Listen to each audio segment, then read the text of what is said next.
Midday of the week. Welcome. Bill Michaels Show. Glad you're here today. Glad as always. But today, I don't know, just in a good mood, good feeling today. Brewers bounce back. Kind of thought they would. Corbin Burns had a gem of a game last night and pitched extremely well. And the Brewers walk away 4-1 winners last evening. Last night, the Warriors and the Mavericks went at it. Sat down and watched a little bit of that. Mavericks did not go quietly into that good night. 119-109. They got the win last night. On a night in which there was some drippage from the ceiling. We'll talk about that a little bit later on. And obviously, yesterday, just a horrific day. When we sit here on the air, sometimes we'll get caught up in sports, and I really don't have the news networks flashing all day. And we're pretty much four-letter network, and then I have either the MLB or NFL. But there was a moment of silence last night, and after the horrific shooting in Uvalde, Texas, at the elementary school. So just a terrible, terrible, tragic day yesterday, which has sparked a lot of conversation, a lot of different realms. And today, as much as reality can leak in, we try to do our best to kind of be the escape from reality, not to ignore it, but just to be the escape, because it has been everywhere over the last, 12, 14, 16 hours with discussions and Facebook and Twitter and at the gym this morning, at Quick Trip this morning. I had stopped down, I had a couple of meetings early on, the meetings this morning. And while I'm sure we all have opinions, it was one of those things where I thought today coming in, I thought, today's one of those days I'm just going to kind of do the sports thing and take you away a little bit, at least for, the 4 hours we're on the air and say hello to you that way. So if we kind of agree to go in that direction, that's I think what we're going to do. Good news yesterday for Giannis as well. He was voted to the All-NBA team, first team All-NBA with the most votes. Luka Doncic, number 2, Nikola Jokic, number 3, Devin Booker, Jason Tatum, 4 and 5, and pretty much rightfully so. You can argue many different people that were snubbed or what have you, but you can't argue with those who were chosen for sure. So another little honor for Giannis. So kudos to him.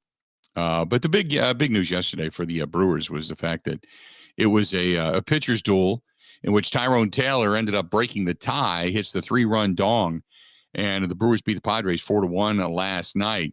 Mike Brousseau also homered for the Brewers, and they snapped San Diego's winning streak at 5. Burns goes to 2-2, finally getting a little bit of run support, which was good to see. And the reigning NL Cy Young Award winner held the Padres to 1 run, 5 hits, and 6 innings. Struck out 5, only walked a couple. So nice outing yesterday. A needed outing yesterday by Corbin Burns. A needed outing yesterday by the offense to be able to bounce back. So the Brewers get the win, go to 27-16. 11 games over 500. And this goes back to when we were discussing yesterday with the injuries. Obviously missing Josh Hader because of the personal issues. So you kind of look at all of that and you're thinking, boy, do they need to make a deal? Do they need to go out and find somebody? And you just keep thinking to yourself, just keep trudging along. Just keep winning games, keep trying to win series, keep doing your thing. If things begin to unravel, then you can go out and make a deal. But right now, you don't really have to. You just kind of keep on keeping on. And hopefully things come back, get better. And the Brewers continue to win. They ended up getting back to 3 games over the St. Louis Cardinals. Cardinals ended up losing, so they're back at it again tonight. 27-16. Cardinals 24-19. 8.5 now in front of Chicago, who has won, by the way, 3 straight. And they ended up beating the Cincinnati Reds, who still are stuck at 12 wins on the season. 12-30. Pittsburgh sitting at 17-25, 9.5 games back. So it's basically the Brewers and the Cardinals, and everybody else is almost done at this point, unless there's some kind of a spectacular run out of one of those 3 teams to at least allow them to climb back into respectability, not necessarily back into the race, but back more into respectability when it comes to the National League Central.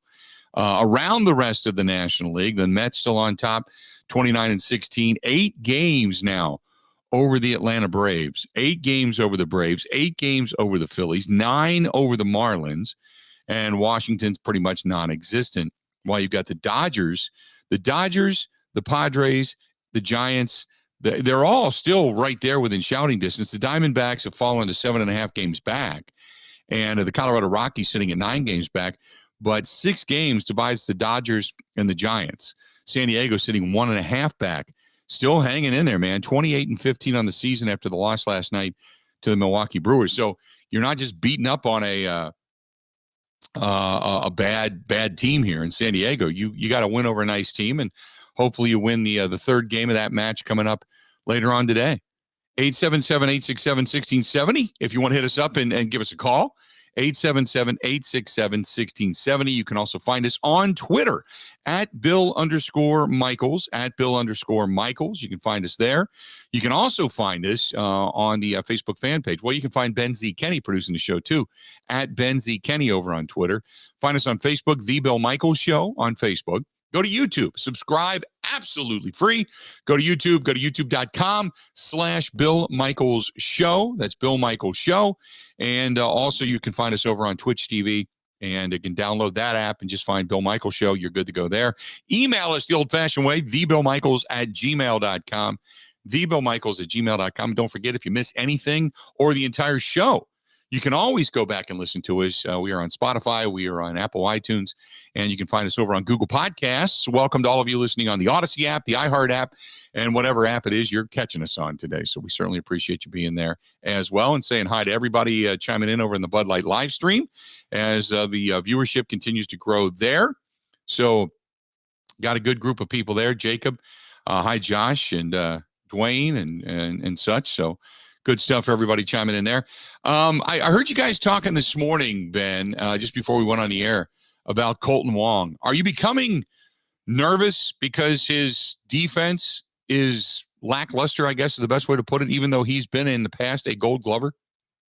That's where Nelson's at right now. I think that there have definitely been some favorable home scorer moments to happen where things could have been an error, but they weren't. That's where Nelson's at. He was thinking more of maybe questioning picking up the option going forward. I'm not there yet. My focus right now is more on, the lack of health and where the depth is going to come from. Wong, he hasn't been tremendous this year, but he is one of your more consistent guys day in, day out. Right. He's not, average wise and OPS wise, it's not great. His on-base percentage is over 3, but he's steady. I guess is the best way to put it. I personally think that he's been better consistently at the top of the lineup. That's just my thought. But I personally, to me, he's been better sitting at the top of the lineup. You can't wait to get Willy Adames back. Obviously, Andrew McCutchen has risen up, and he's been able to give you some good at bats.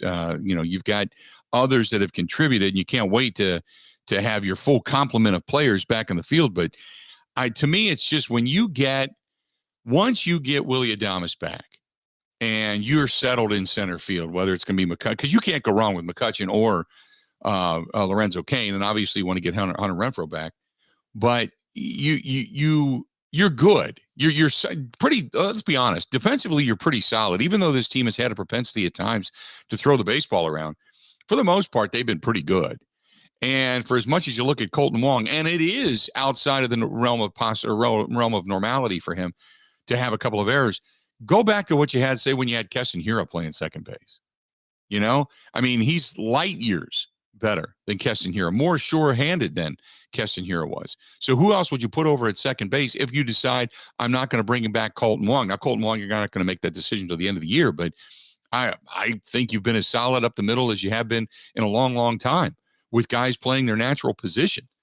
So I'm not ready to jump into that boat yet and say, hey, I'm going to start rowing away from Colton Wong. I think Colton Wong still has some decent years left in him.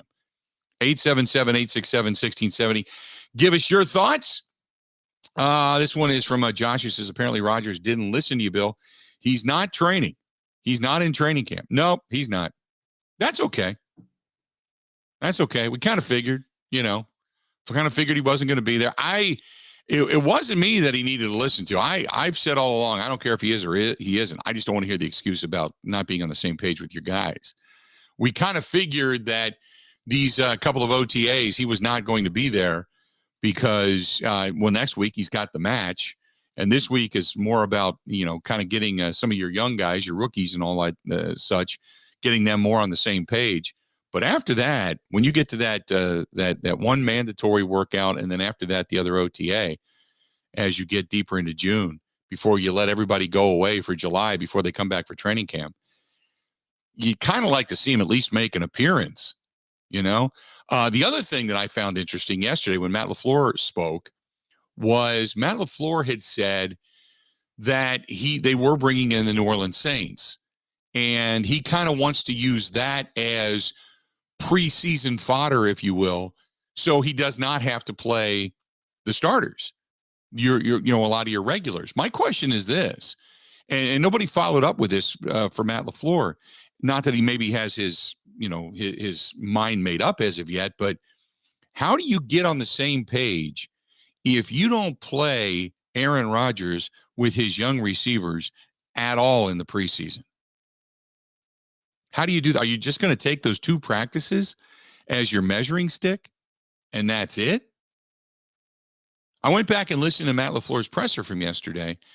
And when he said that, he said, we can use this more as full speed, so to speak, to get them ready for game situations. But then he followed it up by saying that way you don't have to play all your starters in the preseason. And I thought, well, wait a minute. Hang on a second here.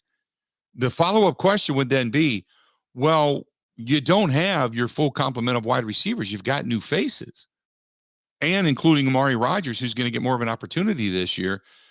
Do you mean to say that Rodgers is not going to again play in the preseason? Here's Matt LaFleur talking a little bit about that yesterday. Yeah, I mean, every practice for those guys is so valuable. So whether we're going against ourselves or the joint practices, some of those young rookies, it doesn't matter how much competition they get within those practices. They're going to be out there on the field. So, okay, you're going to get those guys in the field. You're going to pay attention to them together. And then he talks about, what he likes about joint practices with another team. Yeah, I think it just affords you the opportunity for your guys to go out there, compete against something different. There's a lot of unknown in terms of, you're whether you're scripting the practices or not. Yeah, you just you don't get accustomed to going against the same looks each and every day. So it just brings, a different level of competition, I would say. And I think what it really does for us is it affords us the ability to feel like we got good work with our veterans and then not have to play them in the game. So that's part of the reason I like those so much. There you go. So he likes to join practices so he doesn't have to play them in preseason games. But you've got new receivers. Look, I get, hey, if you don't want to have Rodgers and company, do a whole lot of stuff in OTAs and such, that's one thing.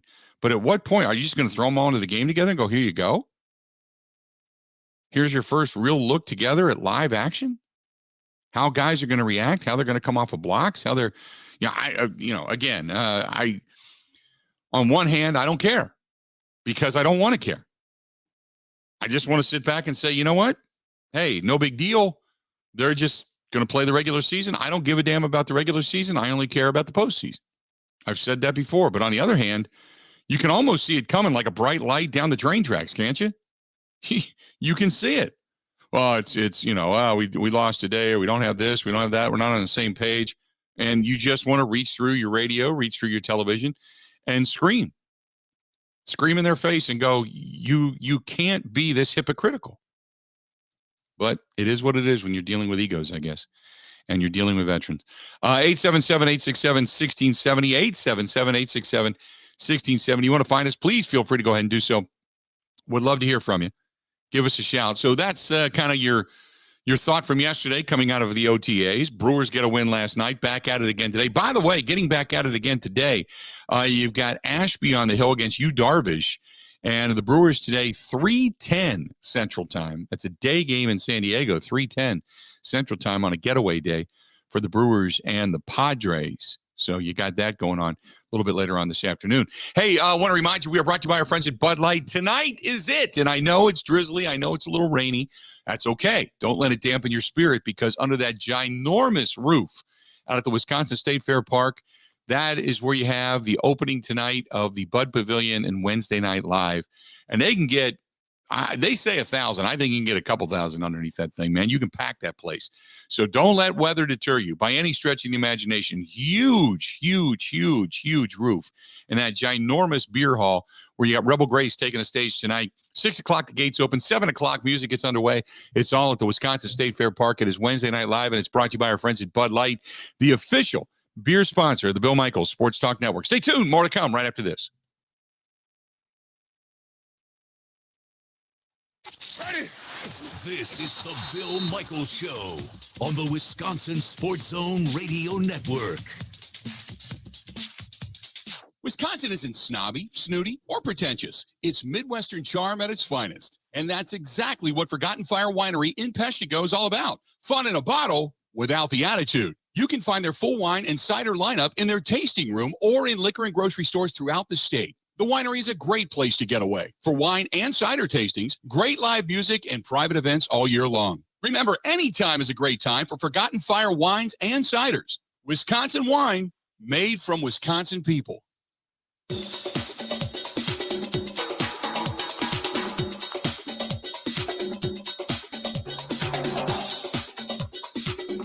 Bill Michaels will resume in 3 minutes.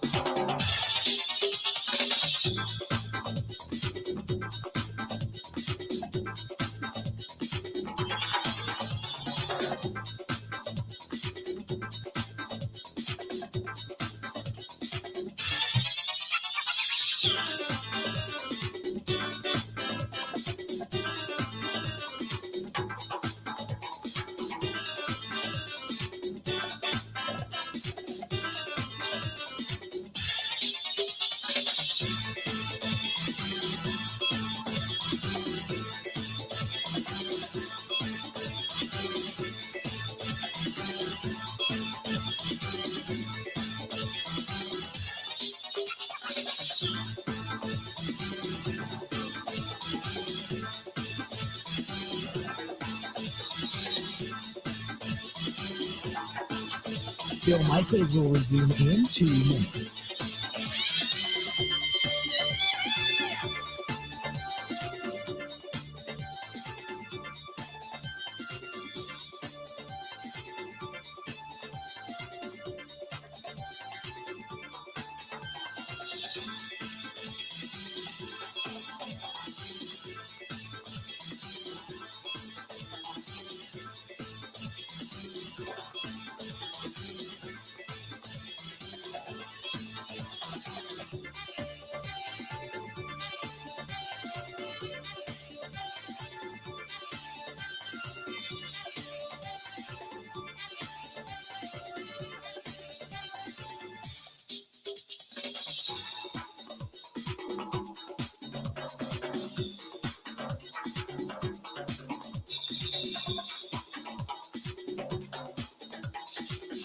Bill Michaels will resume in 1 minute.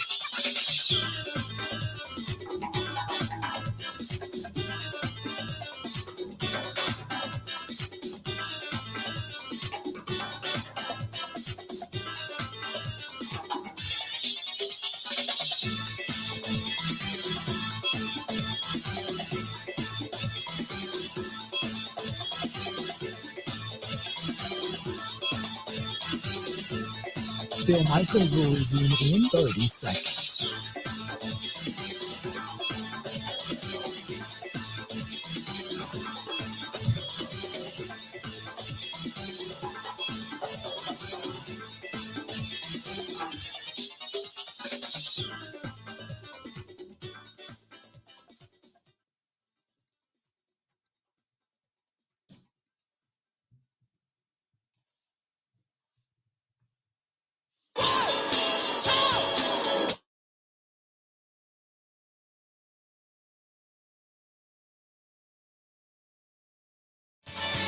Welcome back to the program. I know. The warm weather's coming this weekend. Memorial Day weekend finally is going to feel like summer, 70s, 80s, and it's going to be good. The one thing it will do, and that's going to stir up what's ever creeping around your house as it starts to get warm. And we all know that there's certain bugs, bed bugs, stink bugs, cockroaches, ants, all that kind of stuff.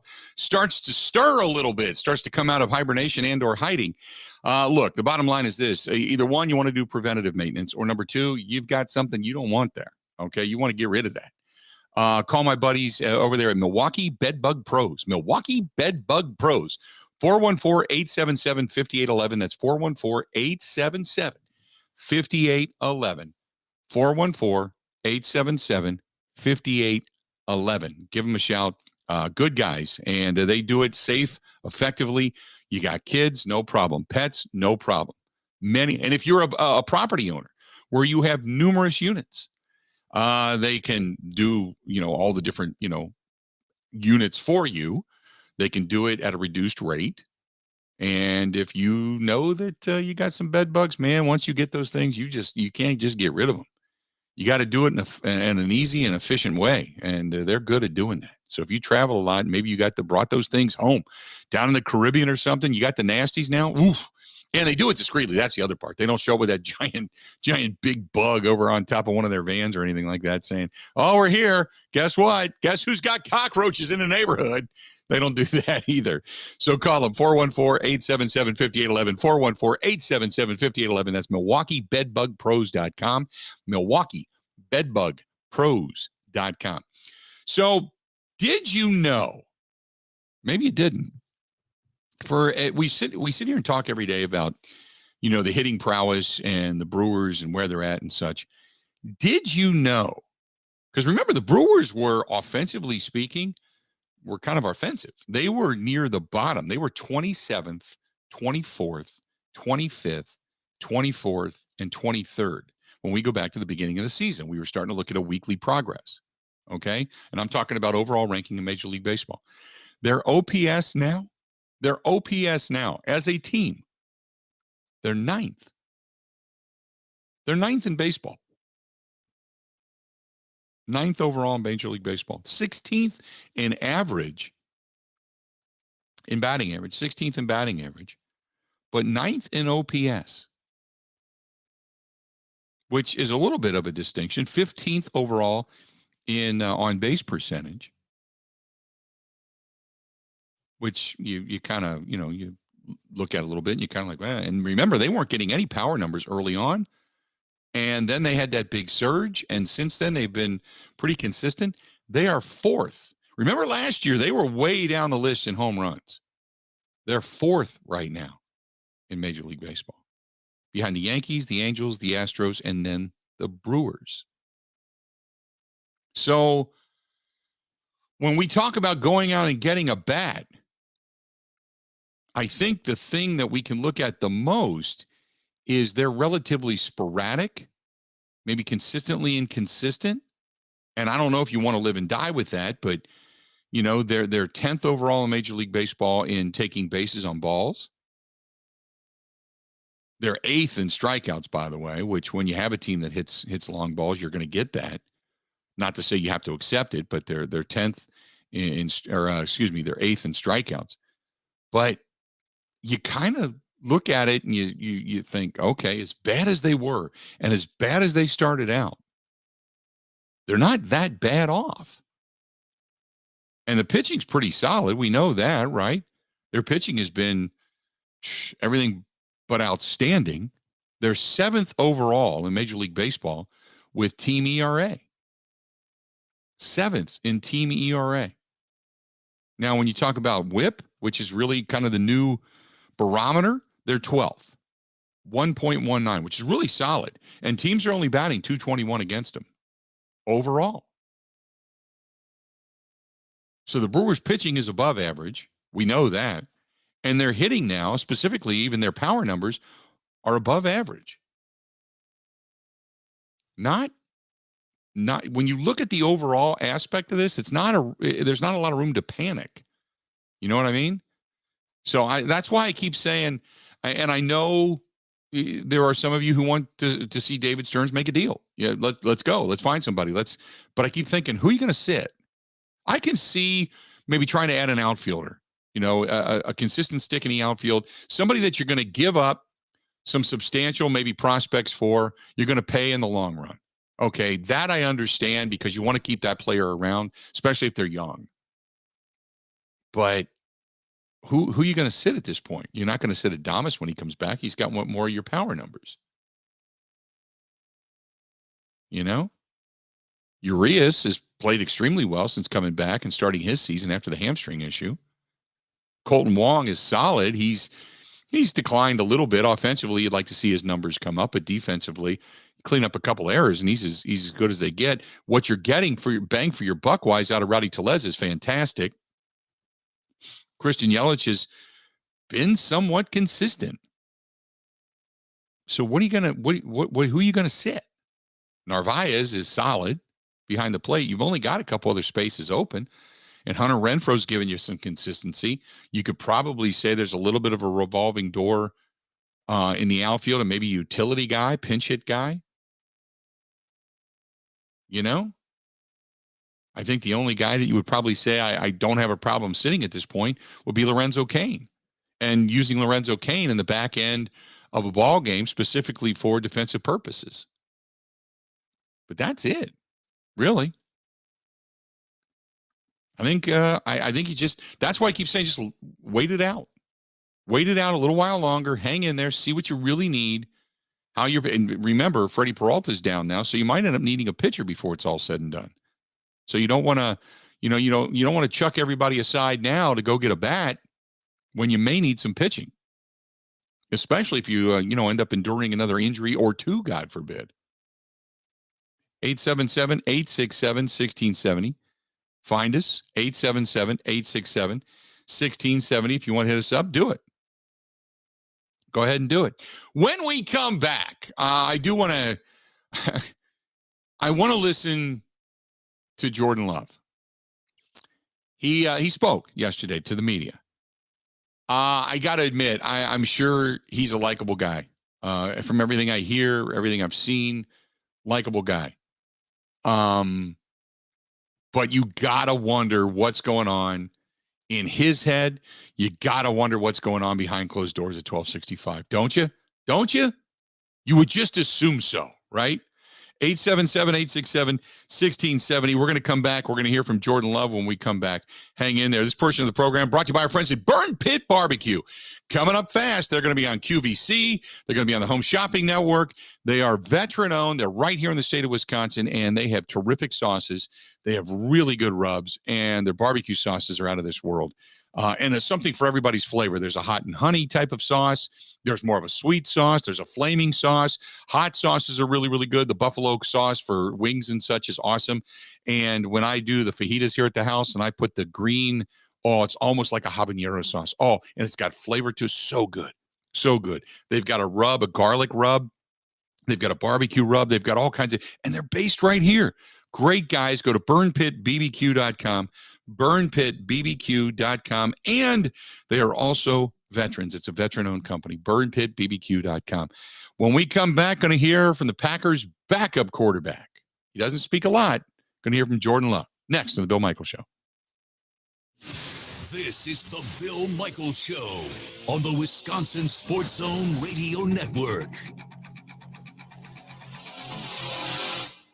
The Thunder is back, and you don't want to miss it. June 30th through July 3rd. It's the NASCAR Cup Quick Trip 250 and the Xfinity Series Henry 180. For tickets, go to roadamerica.com.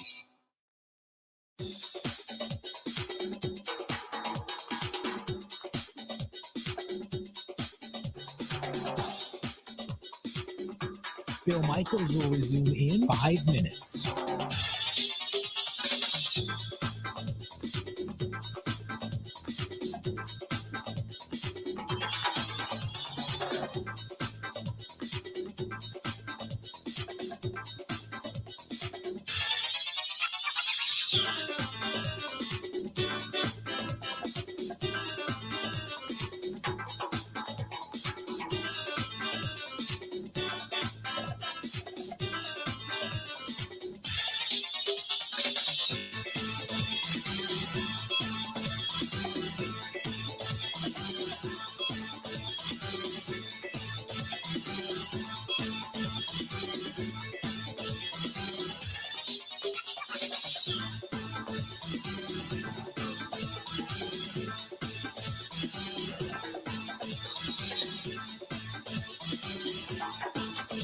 Bill Michaels will resume in 4 minutes.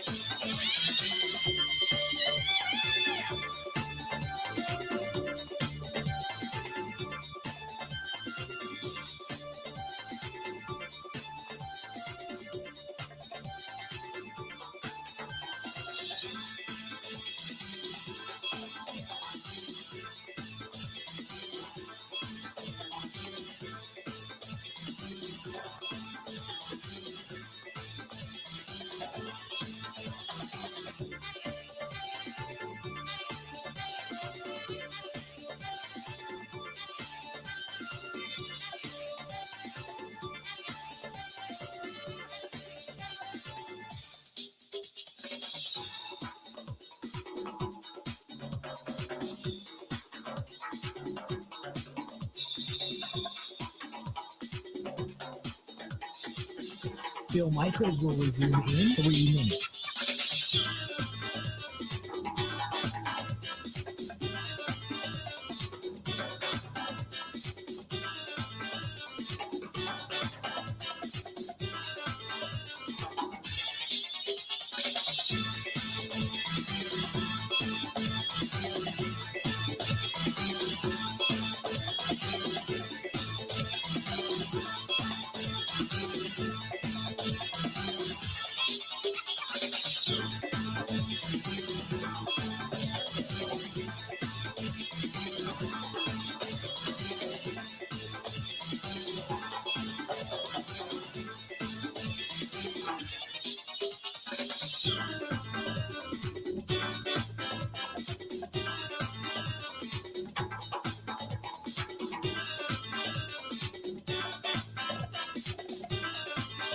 Bill Michaels will resume in 2 minutes.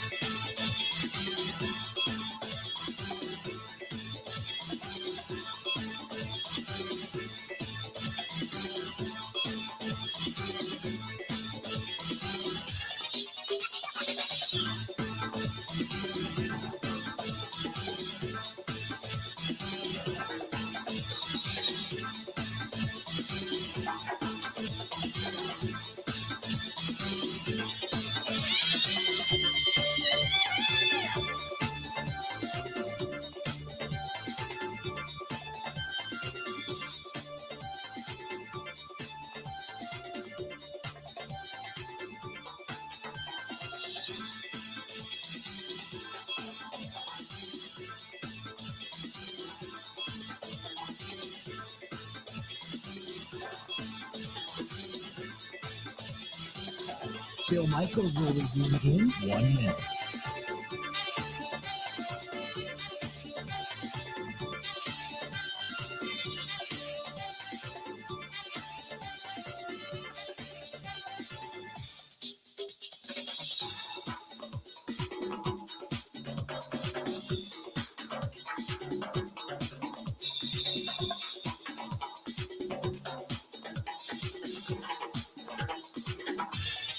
Bill Michaels will resume in 30 seconds.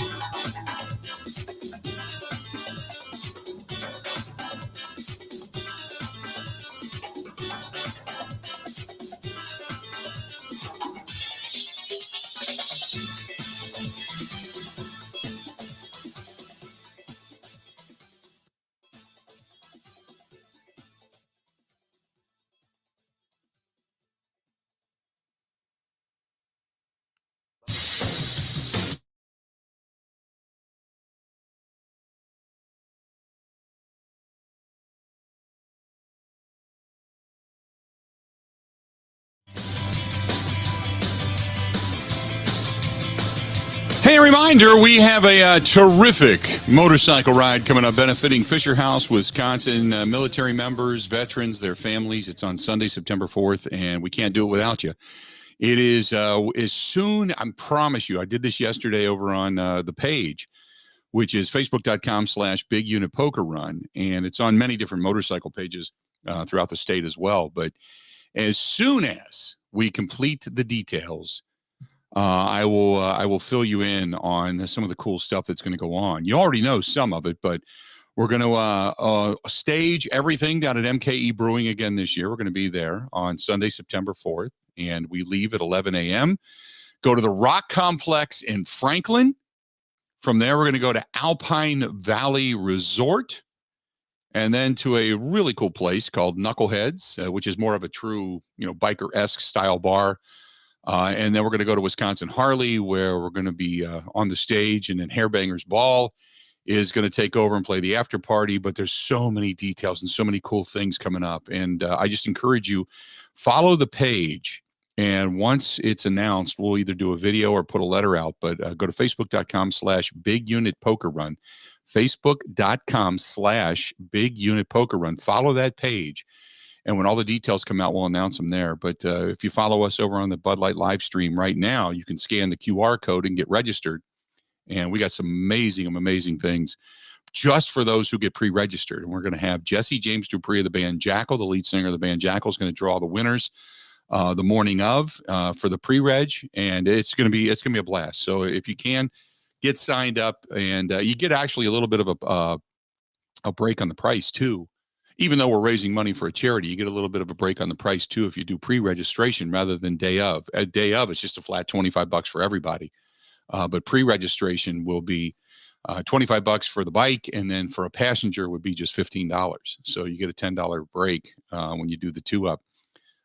Pre-reg versus the day of. So hope to see you. And we got to say thanks to our friends at Growth Law Firm, which one of the best biker law firms in the country, as voted on by Biker Justice USA.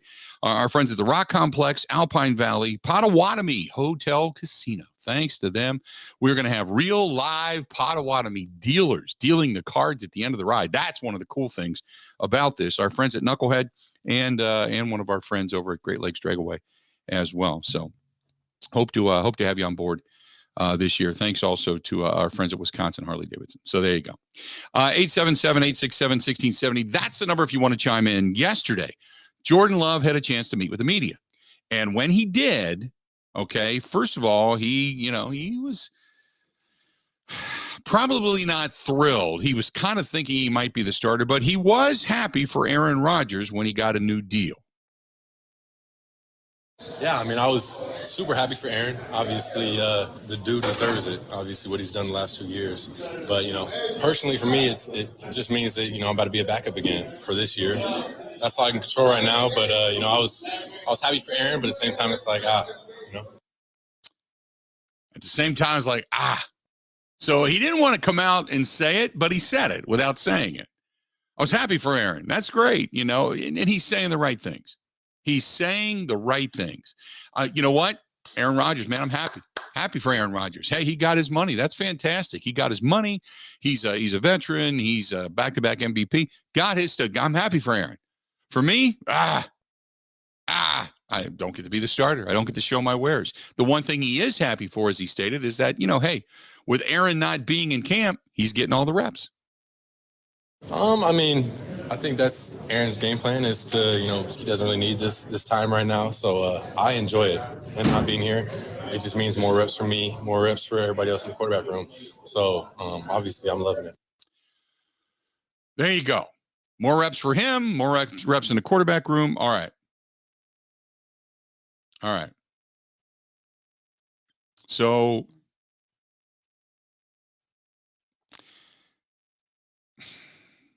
let's look at this. Aaron Rodgers not being in camp, obviously, that means Matt LaFleur gets a good look at it. Matt LaFleur had said something yesterday too. We talked about that when he talked about, Jordan Love needs to get, more reps. We got to see more reps. And I'm thinking to myself, well, Aaron Rodgers wasn't there for the OTAs. He wasn't there for the mandatory minicamp. He wasn't there from week 9 on to be the starter. I mean, I just, what the hell are you talking about? Because you've now seen 2 years worth of Jordan Love behind closed doors. You have seen Jordan Love prepare for Kansas City. Didn't look good. You have seen Jordan Love prepare specifically for the Detroit Lions in the second half of that game. Didn't look good. The argument by fans that said, well, you got to give him a chance because he's got to get his starters reps in practice. Well, he got them all. Week 9, 10, 11, 12, 13, 14, 15, 16, 17. In case you're doing the math at home, that's 9 weeks. 9 weeks of a regular season, getting the starters reps because the starting quarterback was down with the COVID toe, as we all know. A healthy Aaron Rodgers is not going to give you any more reps this year. This is easy to say. The bottom line, they're protecting Jordan Love. They're protecting Jordan Love. There's nothing good there. He's a backup quarterback. He's a guy that they've been using. He's a guy that knows the system. There's all the cliches. Yeah, okay. He's the guy you jumped up to draft. You have to make it work. You're not going to jettison him right now. We know that. But the bottom line is nobody was calling. The phone wasn't ringing. With all the teams that were in need of quarterbacks, nobody was saying, man, we got to go back to a couple of years ago when Jordan Love was available. Holy crap. Let's give up the farm for him. Gutekunst wasn't fielding those calls. Nada. I'm sure Jordan Love's mama loves him. I'm sure his family does. I'm sure Packers fans that he has met think he's a great guy. I'd be one of them. But when it comes to getting it done on the field, come on, man. Come on. You can say what you want right now. This whole season and next season and the year after, we all know it's about one thing and one thing only. It is about winning a Super Bowl with Aaron Rodgers as your quarterback. And the bottom line is, does this team have enough? Matt LaFleur, yeah, he's not worried about Aaron. Him and Aaron are talking. They're still massaging the egos, if you will, making sure everything's okay. I'm sure they're buddies. I mean, come on. They're head coach and player. They're buddies. They tweet, they text, or text each other certain plays. They're on the same page. That's great. That's what you want. Not knocking it. Nothing like that. Just, I'm enjoying it. If I had to say that Brian Gutekunst, short of finding another wide receiver, okay, now answer me this question. If Brian Gutekunst, short of finding another wide receiver, do you think Gutekunst is all in? Ben, do you think Gutekunst, for what he's done, the way they ripped apart the salary cap, the way they kicked the can down the road, re-signed guys they wanted, jettisoned those they didn't, drafted a better defense, got them more depth on the offensive line, got them not one, but two wide receivers. Do you think Brian Gutekunst is all in? 100%. And I would even say on the wide receiver side of it, the market for the free agents was insane this year. It was kind of out of their hands whether they could bring one in. Okay. A good one. I would agree with you. I would agree that as much as the Green Bay Packers ever have, they have pushed their chips to the middle of the table. As much as we've ever seen, I think for sure they have. As a general manager, as front office, I think they've pushed their chips to the middle of the table. They went out and paid serious money for a special teams coach. They don't do that. They believe in nepotism, but they did it because they saw the failure. They didn't want to, but they let go of their offensive coordinator and the quarterback's coach. But then they went back and said, we'll go all in again. We'll bring in a veteran, the guy's guy. Tom Clements is the quarterback's coach. We're going to go there. Matt LaFleur, you ever seen him? I don't know. He's on a milk carton or something, right? Matt LaFleur, with his young staff, he doesn't have Tom Clements penciled in to be his quarterback's coach if this is anywhere else in the world. But with Aaron Rodgers, we're all in. So is all in my opinion, as you can possibly be. The question then becomes, and we'll answer this when we come back, do you think Aaron Rodgers is all in? The key guy.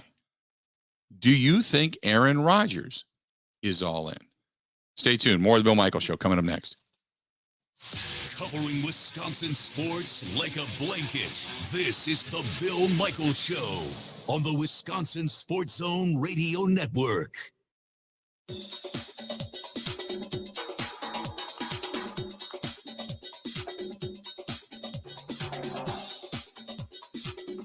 Bill Michaels will resume in 3 minutes.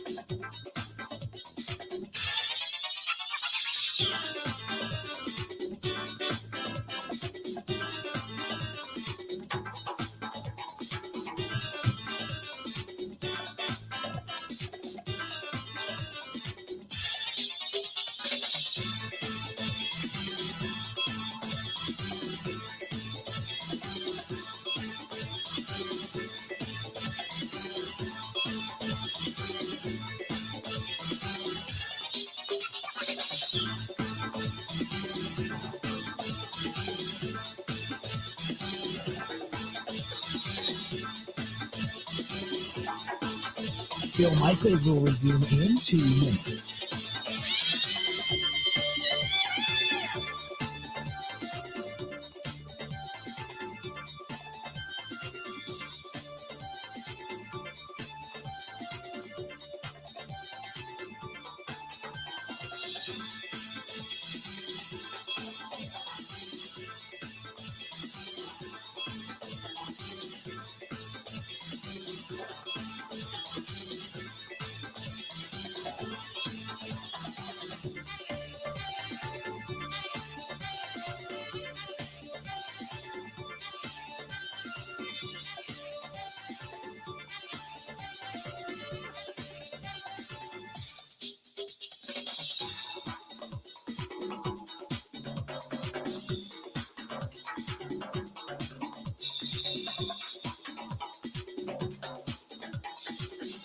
Bill Michaels will resume in 1 minute.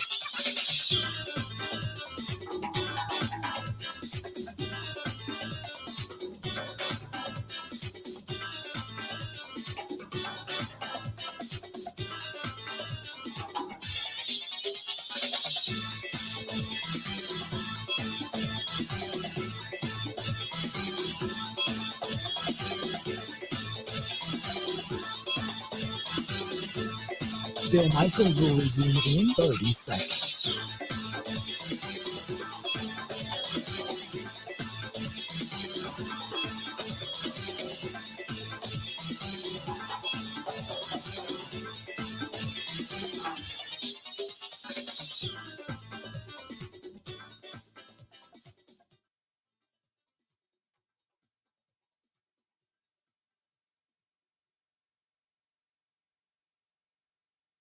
You got to hit it, bang it, right.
Do you feel like the quarterback is all in? Right? There you go. 877-867-1670. Jordan Love, who's getting all the reps right now, and he is in camp, talks about the mindset, how it's different this year than last year in regards to Aaron Rodgers.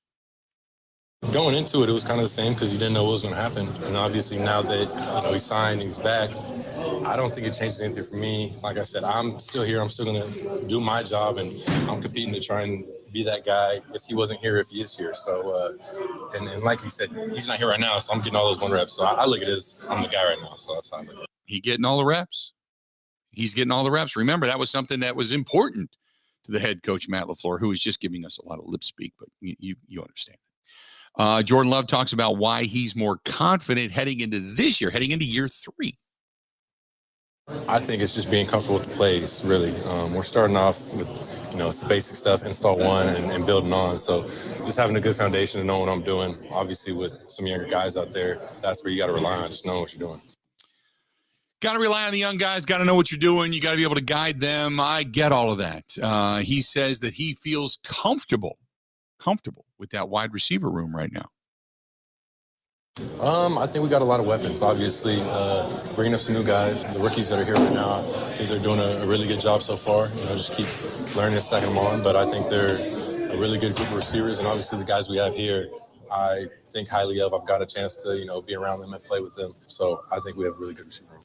Now, Jordan Love, he was asked specifically, look, when you got here, you were raw. We understand the circumstances. You had everything going on. You had, COVID. You had to get through that. You had to kind of navigate all of those tough and choppy waters. But last year, you got a lot of reps. You got a lot of time. You played a couple of games. You saw some action. How much have you taken a step forward, yay or nay?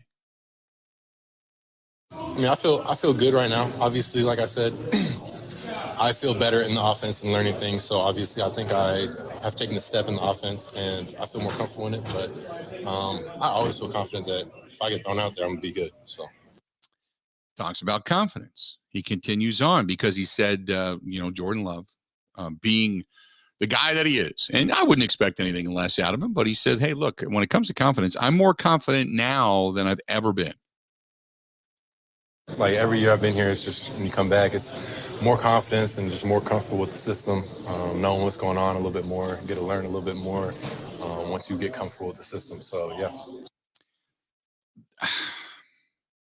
I want to come back to that, getting comfortable with the system.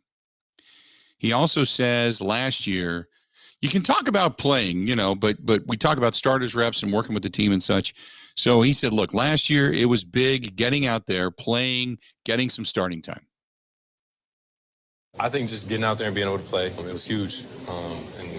Obviously it's a process being a quarterback in the NFL, and the more reps you can get in that game, it helps. So, there's a lot of takeaways, things that I wish I can do better, and then obviously things I felt I did good. So just trying to work on those things, tightening the details and whatnot. So go back to what Jordan Love said about being more comfortable in the system. Okay. And I this is what we get paid to do. We analyze the hell out of things. Okay. So I hate to be over analytical, but I don't think Jordan Love has a problem understanding the system. I really don't. I don't think he has a problem understanding the system. I don't think he has a problem running the plays. What I think, what separates, good quarterbacks from average quarterbacks and great quarterbacks from good quarterbacks is the ability to see something that isn't there. It's the ability to foreshadow where you need to deliver the football. It's the ability to understand what is about to come at you and how to get out of harm's way consistently. I think that is, to me, first of all, it's something that you can be taught, you can look at on film, but until you do it, it's tough to understand. But usually, I say usually, you can then, once a player plays, you can see the flashes. You can usually see flashes consistently that make you say, okay, that guy's got it. Because you either have it or you don't. There's a whole lot of good quarterbacks that don't. There's a whole lot of, average quarterbacks that don't. They come on, they are a placeholder for 3-4 years, and then the team's looking for another quarterback. Okay, let's be honest. God knows I went through it growing up in Ohio, growing up in Cincinnati. We saw after Boomer Esiason, it was, you can go through that whole list. Achilles Smith, David Klingler, you just go on and on and on. Just, it was every year. It was, does this guy have it? Does he? Yeah, no, he doesn't. And then 3 years, 4 years into it, you've wasted 4 years of the talent around him. And then you're saying, okay, now I can see this guy doesn't have it. You can tell. We can tell. You and I can pretty much look at a quarterback and go, yeah, he's got it. Or no, he doesn't. You know, Magic Man had it. He had it for a brief period of time. He was king of the mountain. He had it. He was above average. He wasn't great, but he was above average. You and I both knew it. Average quarterbacks, you know it. You can look at it. I think Jordan Love, now I got to see a little bit more before I, come down and throw the eternal stamp on him. But if I had to sit here today, I'd say 95% of me says he's an average quarterback. He's an average quarterback in the NFL. 1 hour down, 3 more to go. We got phone calls to get to. Bob is on hold. Bob will get to you coming out after the break. Stay tuned. Bill Michaels Show continues. More coming up right after this.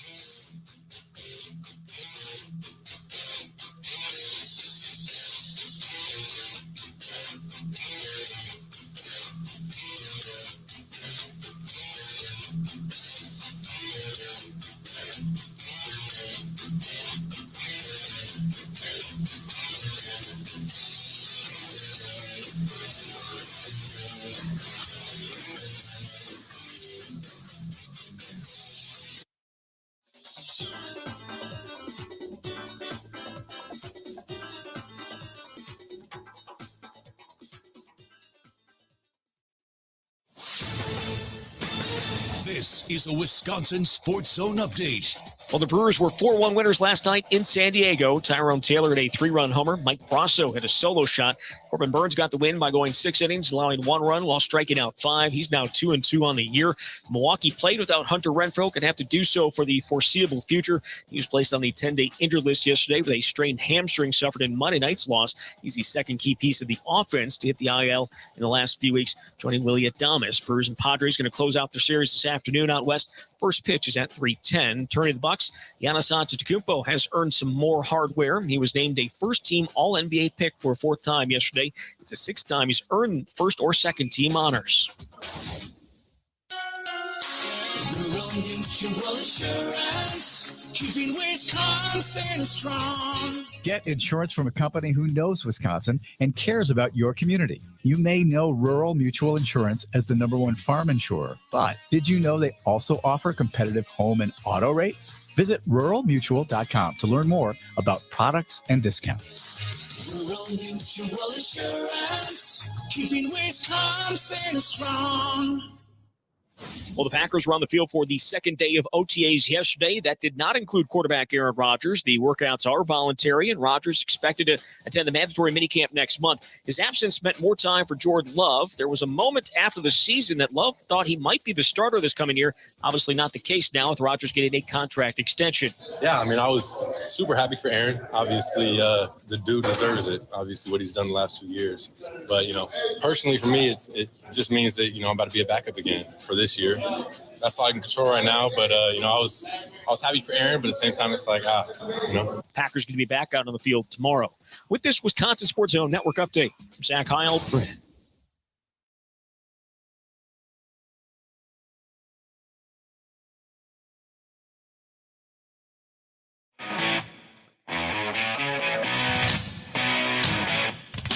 Hour number 2 of the Bill Michaels Show, and we are glad you're with us today. Thanks, as always, for being here. Appreciate it so much to all of you, all throughout the network. Joining us now out there in La Crosse and WKTY, Eau Claire, Sports Talk, 105.1 WAYY, our good buddy Ernie and the gang at WVRQ in Viroqua. Thanks to our friends at ESPN Radio in Wausau, and Marshfield, WOSQ. We don't say hi to Marshfield nearly enough. Marshfield and Platteville, man. Also, our friends in Shawano and Clintonville. We'll see some of the gang from Peshtigo and WMAM. Jim Callow and the gang at WMAM coming up this weekend. So we're going to be up in that area. So looking forward to that. But glad to have everybody on board today. Friends in Milwaukee, on the big 920 WOKY, saying hi to our friends there again, over and over again. Glad to be back. Let's do this. We were talking about Jordan Love, and we were talking about the organization. We were talking about Brian Gutekunst. If you believe the organization is all in, and you believe that you are now in a 3-year sprint with Aaron Rodgers to get to a Super Bowl and win a Super Bowl, do you believe? Is there? Maybe I should put it this way: is there any part of the organization that you believe is not all in? Think about that. I think Brian Gutekunst has gone all in the best he can. Short of going out, I mean, first of all, they had salary cap ramifications. They had to be able to dislodge so much money to reinvest and extend and kick the can down the road, something they don't normally do. To then reinvest that money and bolster your defense, come out really seemingly ahead, re-signing Devondre Campbell. Preston Smith gets an extension, and they redo his deal. Rashawn Gary, Rasul Douglas, kept Adrian Amos. They didn't start cutting guys. They gave a new contract extension to Jair Alexander. They bring in Jerron Reed to add additional depth on the defensive front. Then they went out and drafted in that area as well. You believe, we're crossing our fingers, knocking on wood, that David Bakhtiari's coming back. Hopefully Elton Jenkins is progressing nicely. It looks like you're going to get Tanyan back at some point. You went out and found Sammy Watkins. They've added additional depth on the offensive line. Your running back tandem is in place. I mean, they extended the quarterback. When the quarterback says, I completely deny that. It is not 3 years, 150. It's not $50 million a year. And it turns out, yeah, it is. Can't believe anything now. Remember when Pat McAfee was emphatic saying, no, it's not, and Rodgers said, no, it's not, and it turned out, yes, it is? At what point do we just stop listening to the rhetoric, So, okay, that being said, do you believe this is all in? All in. 877-867-1670, 877-867-1670. Let's go to Bob. Bob, welcome to the program, The Bill Michaels Show. What's going on today, man? Morning, Bill. Thanks for the line. You bet. Last hour you had asked whether we thought that Rodgers was all in, and I think that's a really specific question that has a broad answer. And just give me a moment to kind of fan this out and get your response to it. If you were to get Rodgers up at the podium and ask him, "Are you all in, Aaron?" Of course, he's going to say all the right things. That's one thing he's done consistently throughout his career. He just knows how to give the right answer. He toys with the media, trolls it, and he'll give you the answer that, honestly, that we want to hear as opposed to the one that he really thinks. And when I look at Aaron Rodgers, and I've listened to some of his interview questions or answers, you read some of the articles, Bill, I think I don't think the bowl is a motivator for him. I remember an interview with Favre years ago, and Favre said when they lost to the Broncos there in '97, he said, we just thought we were going to be back next year. We were that good. Mm-hmm. And they never got back again. And there's a certain amount of hubris to that because, as you know, and a lot of listeners know, it takes a lot of things to go right. It just can't get you there on talent alone. A lot of things have to break the right way in a 16-game season or a 17-game season now for you to make it all the way to the bowl. When you look at Rodgers getting paid one way or the other. He's getting paid $50 million this season. Favre, Manning, Brady. I just named off 3 men that loved to play the game. Loved it. You interviewed Favre, I remember, up at Lambeau in the atrium. Yeah. The guy just oozed, the love of the game, to use a cliche. All 3 of those guys loved to play the game. They would do different things. I know everybody points to Brady, restructured his salary and all that. I get it. But the fact is he loved to play. So did Manning, and Favre loved to play within an inch of his being. You never really get that sense out of Rodgers. I always I guess I take away from it. He looks at it and says, it's an ends to a mean. I get to own a little part of the Bucs. It allows me to do other things. Football allows that. But Bill, let's use you as an example. Okay, come January, I'm paying you $50 million to be behind that microphone down there in Milwaukee. Mhm. And I say, Bill, I need you to do this on the end of January. I need you to do it outside in the parking lot of Lambeau Field. Or here's the alternative. Tell you what, you and your girl, you can go to San Diego and lie on the beach out there. I'm guessing you're going to go with the San Diego thing. You're going to take the money. But you know what? If you had your druthers, you'd be like, I think I'm too old for this now. I'm just, there's just a lot there where you look at it and you go, the season is longer. He's up there in years. I got a feeling he just looks at it, I'm all in. I'm going to give the best I can that I can do. If it gets me an MVP, fine, whatever. But I don't think he's even in it for that anymore. I think it's more about, I'm cashing my check. It allows me to do the things I can do at retirement. Anyway, that's my thought. I'll listen to see what you come up with. Thanks, Bill. You the man. Appreciate it. Okay, but that's a lot to absorb. Okay.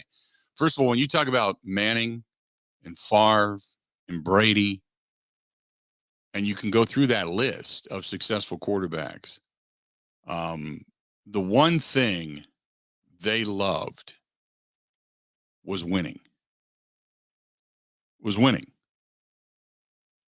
You say what you want about Brady. He wants to win.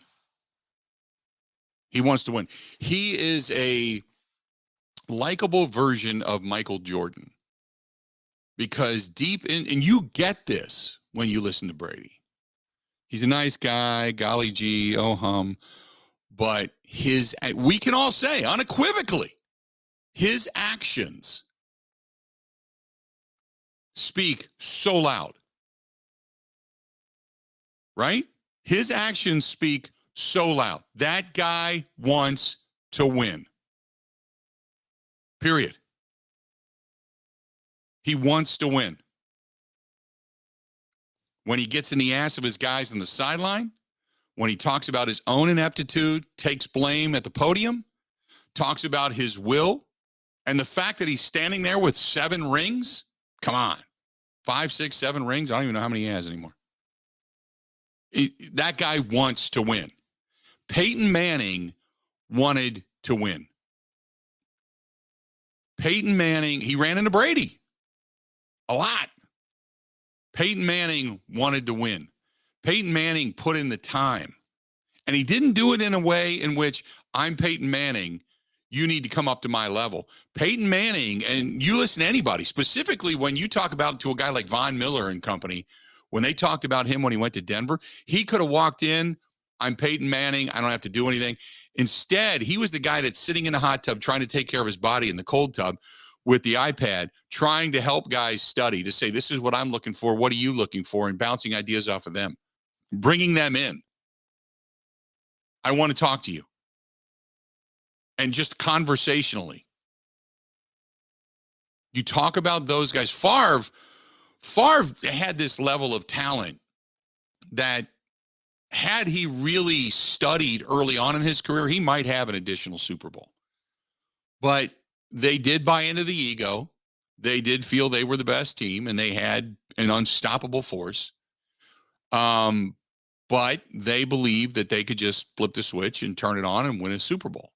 But you could tell via Favre's enthusiasm, play on the field, and the tenacity with which he played, and the fear with which he played, that he loved the game. So I'm going to step back here. Now, when you say that you'd give me $50 million and I get a choice of either going to Lambeau Field and doing a broadcast or sitting on the beach in San Diego, I'll say this. I love what I do. I love it. I wake up every day. Now, there's days that you're kind of waking up, you're going, oh, God, what's there to talk about today? You beat a lot of things to death, or there just isn't anything exciting. Okay, I get that. But every day when the music plays, it's thrilling to be here. So when you say I'd probably want to go sit on the beach, I'm sure Kristen would want to go sit on the beach, but me, there is nothing more exhilarating in my life than getting ready to go to Lambeau Field and do a broadcast, than getting set up to do a post-game show in front of a live audience, taking phone calls, getting passion, good win, bad loss, whatever, talking about it, discussing it, breaking it down. and then carrying that thing over through the week, getting all the different stuff deciphered, and then getting back on track, ready for the next opponent. Seeing certain things, trying to foreshadow it, writing it down, saying, we talked about this in this particular day. Remember when we discussed this? This has come back to haunt them. All that kind of stuff. You know, so for me personally, if I would go to one side or the other, I'd probably go old school Favre, old school Manning, old school Brady, old school, pick a quarterback, Montana, old school Bradshaw, the guys that just love to be dirty and in the dirt and playing the game and that's more me. That's more my style. So what you're saying is you don't believe Rodgers is all in, that you feel he got the money and the money allows him to be motivated to do different things.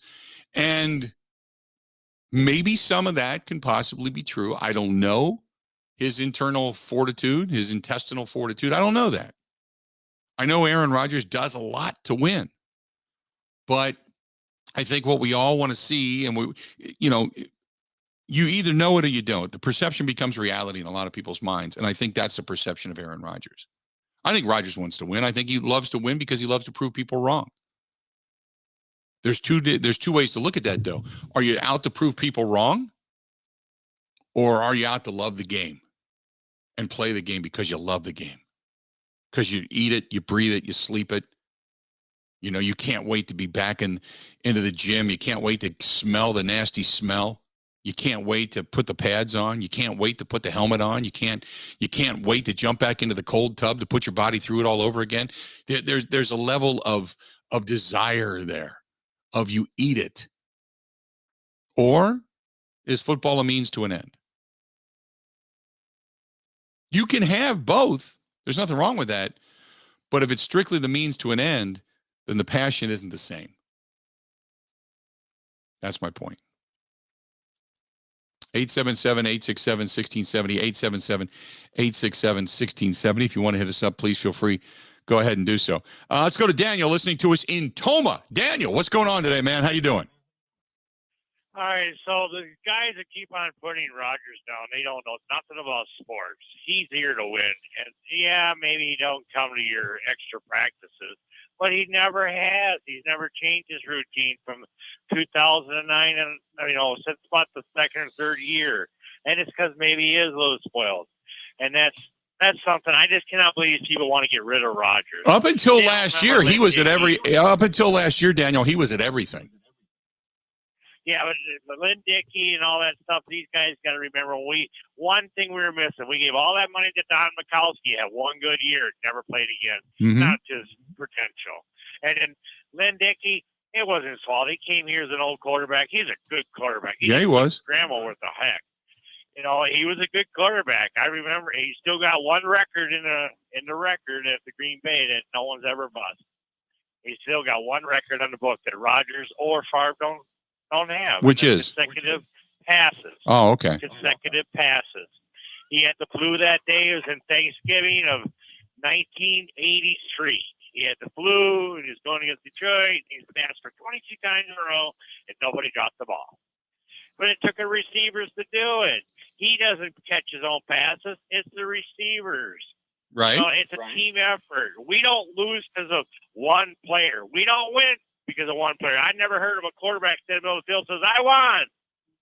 You need 10 other players to win. No, I agree with that. You're 100% correct. These guys who keep on blaming Rodgers. Rodgers cannot do more than the coach. If the coach wants him there, I don't know what to tell you. I don't know what happens behind the screen, but I see all the players are on his side. It's not like they're all sitting up there saying, let's get rid of him. No. Get rid of him. I agree with that. They know that he's a winner. They know that he gives them the best shot at winning. Right. I'm 57 years old. People say, you can't play softball no more. I told you about this. I still play. You know why? Because I was an athletic when I was younger, and I never learned how to stop. As long as my legs are working, my arms will throw, I will keep on playing sports. Okay. And I'll still ride a bike, and I'll still run my 5Ks. I don't have a motorcycle, unfortunately, but I'll do my best. If I could, I'd run alongside your motorcycle and high five you. I don't know. Motivation. I'm 57. I'm still trying to play sports. Daniel, Okay? you keep chugging along, man. I appreciate the phone call. See if Daniel could pass, if he could pass along that enthusiasm. Don't blame Aaron Rodgers. I'm not blaming Aaron Rodgers. I think the playoff game this past year was due in part to the ineptitude of the offense, and in part because the special teams absolutely suck swamp water. So, but let's be honest: when you're going to give the quarterback a ton of the credit, you got to give a quarterback a ton of the disdain as well. When you can clearly see that things aren't clicking.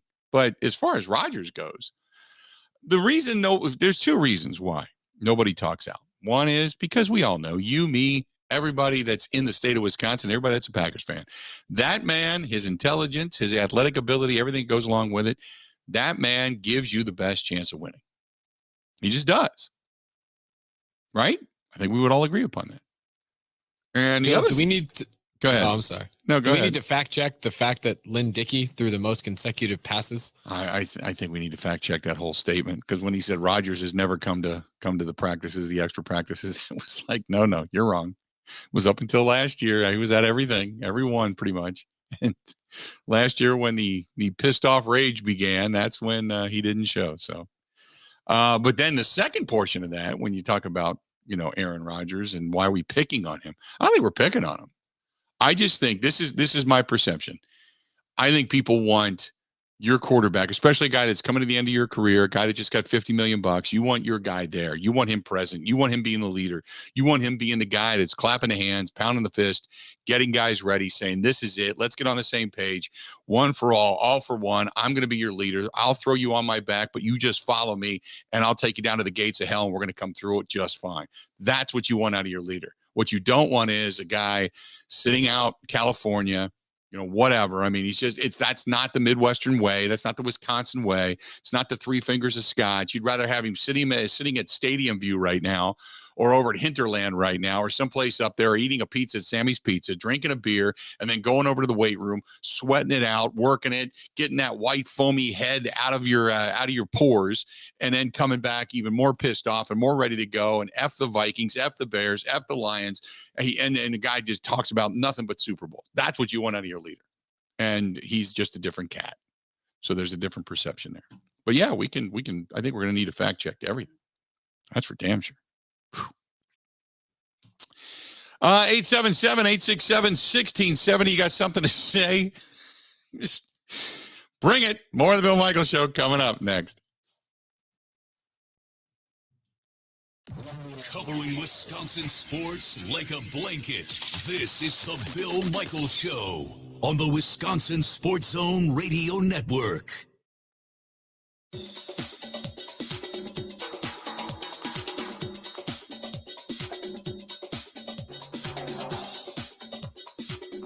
Bill Michaels will resume in 3 minutes.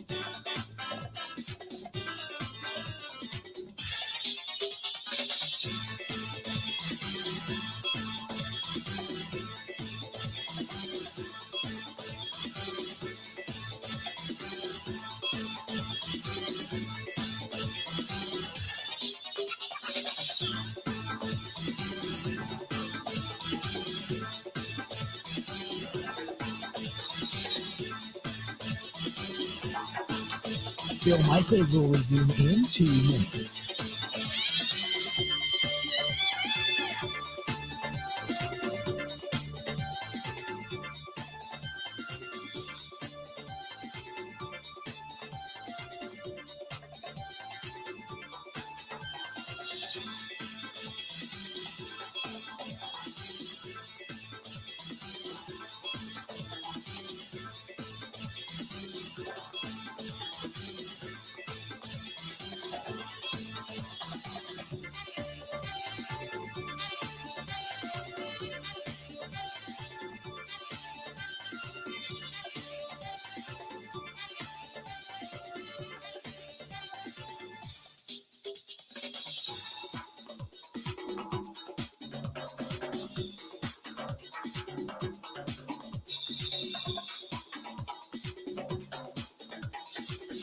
Bill Michaels will resume in 1 minute.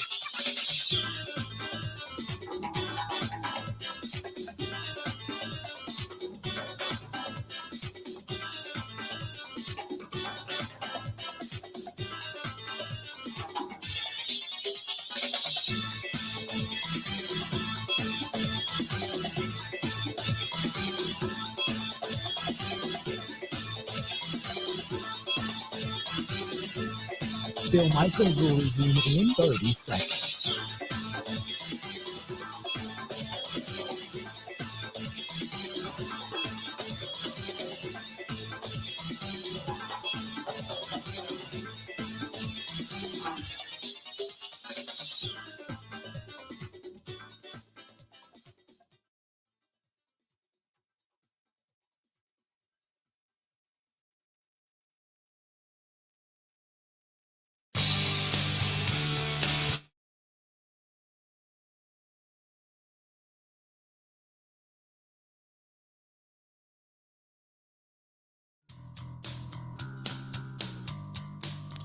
Welcome back. Glad to have you. Hey, they have finished the patio, the deck, everything out front. A great place to ride to, and a big doings going on this weekend as well.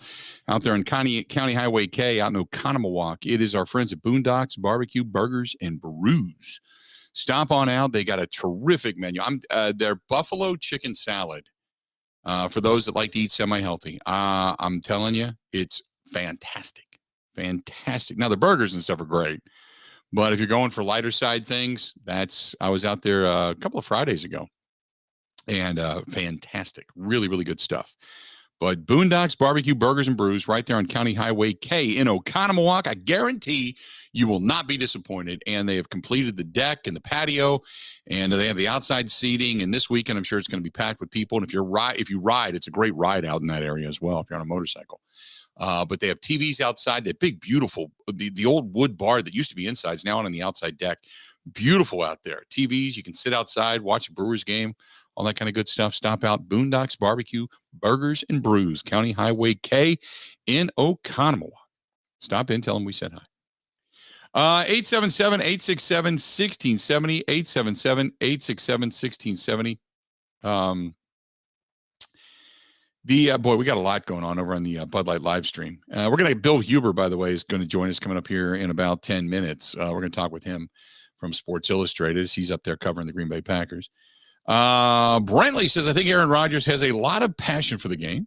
I think he just doesn't express it, and he expresses it differently than others. Obviously, he's a smart guy, and he is using all the money that he has earned for the future as well. But I think that he wants to prove to everybody that he can win with no-name receivers. I don't know if he wants to prove. I think Aaron Rodgers is motivated by two things. Does he want to win? Absolutely. Absolutely. I agree with the email, Brentley. Thank you so much over on the Bud Light live stream. I also agree that he does express things differently. He's just a different. We were used to Favre. We were used to the guy that loved to go hunting and fishing, and a guy that loved every now and then his case of Budweiser and to drink his beer and to enjoy himself and be one of us. He would come to Milwaukee. He'd go up and down Water Street. He'd go to Taylor's. He'd hang out. A lot of stuff going on in Brett Favre's life, right? But he was a Wisconsinite. Good old Southern boy, but he was a Wisconsinite. Rodgers comes in. Yeah, he bought into the Bucs. But he drinks the Three Fingers of Scotch, and he's out, dating starlets and buying the house on Malibu. And it's just different. There's a different perception of Aaron Rodgers. Is he a better quarterback than Favre was? Yes. Yes. Is he smarter? Yes. Is he a better film study? Yes. Is he the Matrix coming to the line of scrimmage? Yeah, for the most part. For the most part. Has he played with a chip on his shoulder, much like Favre did? Favre was not a high-end recruit coming out of high school into college and vice versa. Same thing. There's just a different heart there. But I think the end result of both hearts is the same. I just think the perception of what that heart is different. The only thing I can say is that as far as what we would like as fans, would like to see that leadership aspect. Hey, it starts with me and trickles down. Everything that goes on starts with me. And I think that's the only thing that people want to see that's different. But it's also different times. I mean, it's, there's social media that changes your thought process,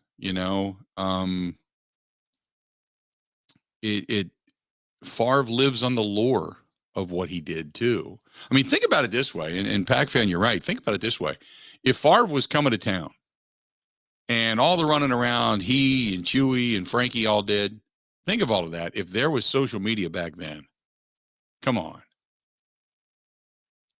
man, right? So, I don't question the will to win. I don't question the want to win. I don't question any of that stuff. I can never question a player's heart. Unless you see a guy quit, I'll never question a guy's heart because we don't know what goes on in their head. That's unfair. That's like somebody questioning you at your job, even though you may be thinking one particular thing to get from point A to point B and get the job done. But because they see it differently of how you should or shouldn't do things, they feel you don't have the same passion because you're not on the same page with them. And that's not right. That's not right. So I don't question a guy's heart. But like I said, to me, it's all about postseason. I don't give two damns about the regular season.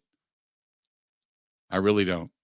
What I care about this year. If I'm going into this season with my eyes wide open, what am I focusing on though? My focus is, I don't care about the record. What I focus on is show me the Achilles heels that can ultimately cost them. What do they do to fix them during the regular season and then get wins in the postseason? The rest of it, I don't care.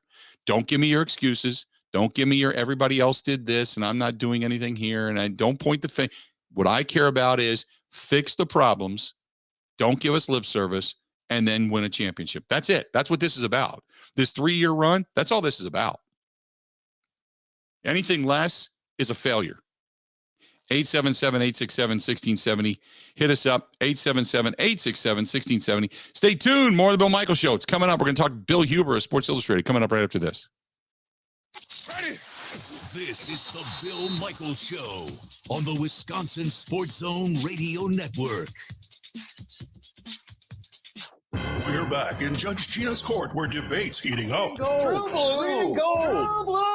Order. Sorry, Gina. That's Judge Gina, and this case is dismissed. Dismissed? Come on, guys. Wisconsin's home team. Everyone knows it's Pella Windows and Doors of Wisconsin. You got us there, Judge Gina. Can't argue with that. Others sell only 1 or 2 lines of windows, and both are vinyl. Pella lets you choose from an unbeaten 6 window lines, 2 lines of budget-friendly vinyl windows, 3 lines of luxurious wood, traditional to contemporary, and Impervia, Pella's exclusive never rot fiberglass, engineered to be the strongest window material anywhere, period. Then there's financing to fit any budget. And now, up to $2,500 off an installed patio door, up to $3,000 off an installed entry door. What's left to argue? Pella now? Pay later. Pella now. Pay Court's adjourned. With the price of materials rising across the country, don't let your huge savings slip away. Set your free consultation now at PellaWI.com. Certain restrictions apply. See showroom for details.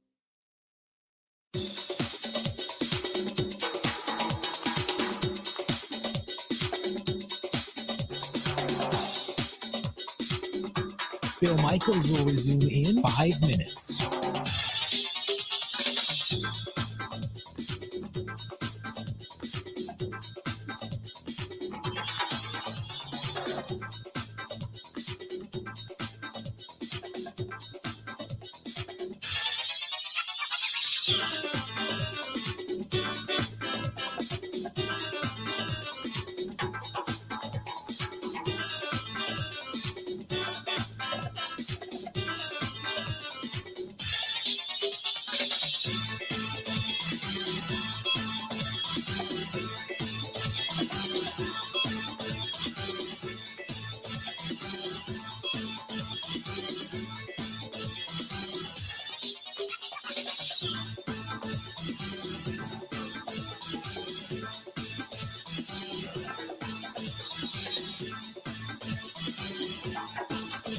Bill Michaels will resume in 4 minutes.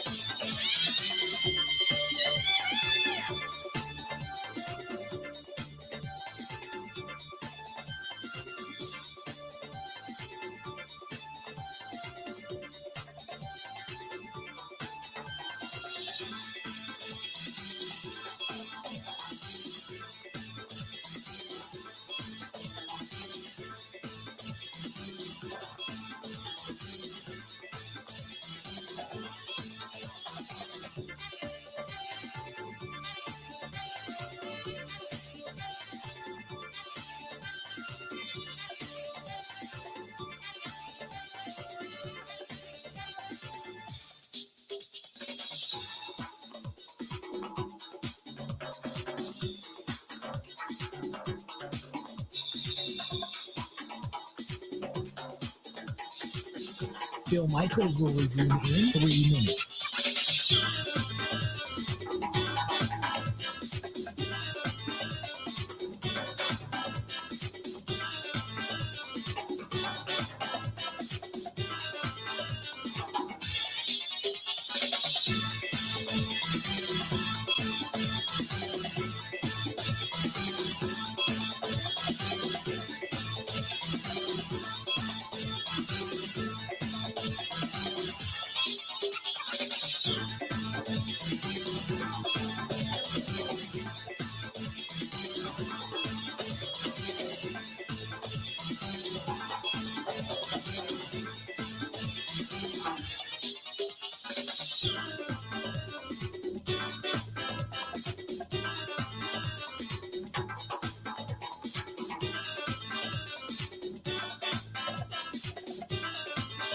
Bill Michaels will resume in 2 minutes.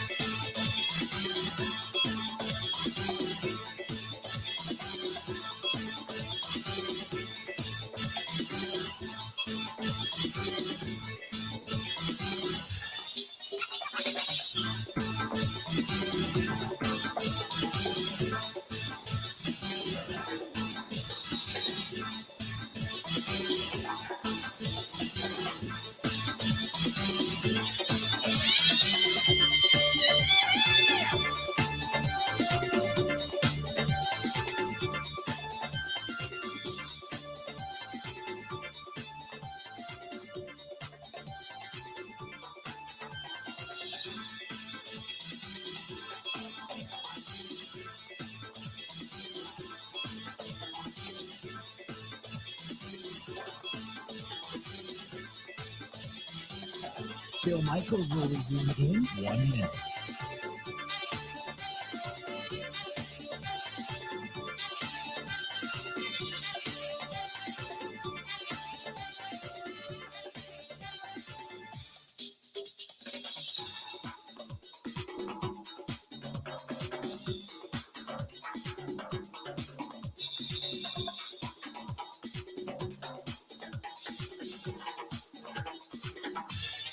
Bill Michaels will resume in 30 seconds.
Over on the hotline. Bill, how you doing?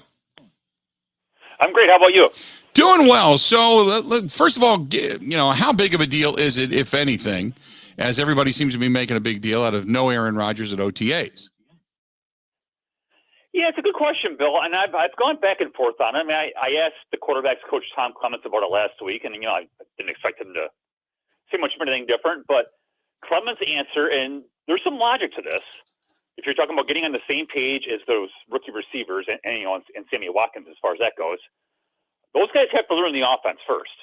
And then learning can happen right now. And then when training camp happens, it's time to get that chemistry built. But it's hard to build chemistry with the quarterback if you don't know what you're doing, right? Mm-hmm. So I guess I understand Clemens' perspective on it, and maybe it's coach speak. I get it, but I guess I do understand. By the same token, would it hurt if he's here throwing passes to Christian Watson and those guys? Probably not. So I see both sides of it. Do I think he's not all in because he's not here? No, I mean, the guy wasn't here last year either, and he won the MVP. So he knows what he's doing. He's preparing in his own way. But I think if you want to criticize him, I think it's fair just because of it's not.